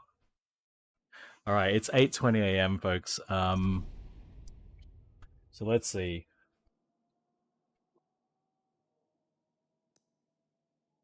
Yeah, so I just have this Huracan 4 races there, and then I'll get the Aston Martin Vantage. That's what I need. Let's have a quick peek at what lies ahead. Mid-engine tour. This is a lot more sane. Like there were 8 races in this road to race tour. There's only there's only 4 series here. Much more sane. And then I've got to do the open classes. There's 5 series here, right? Yep.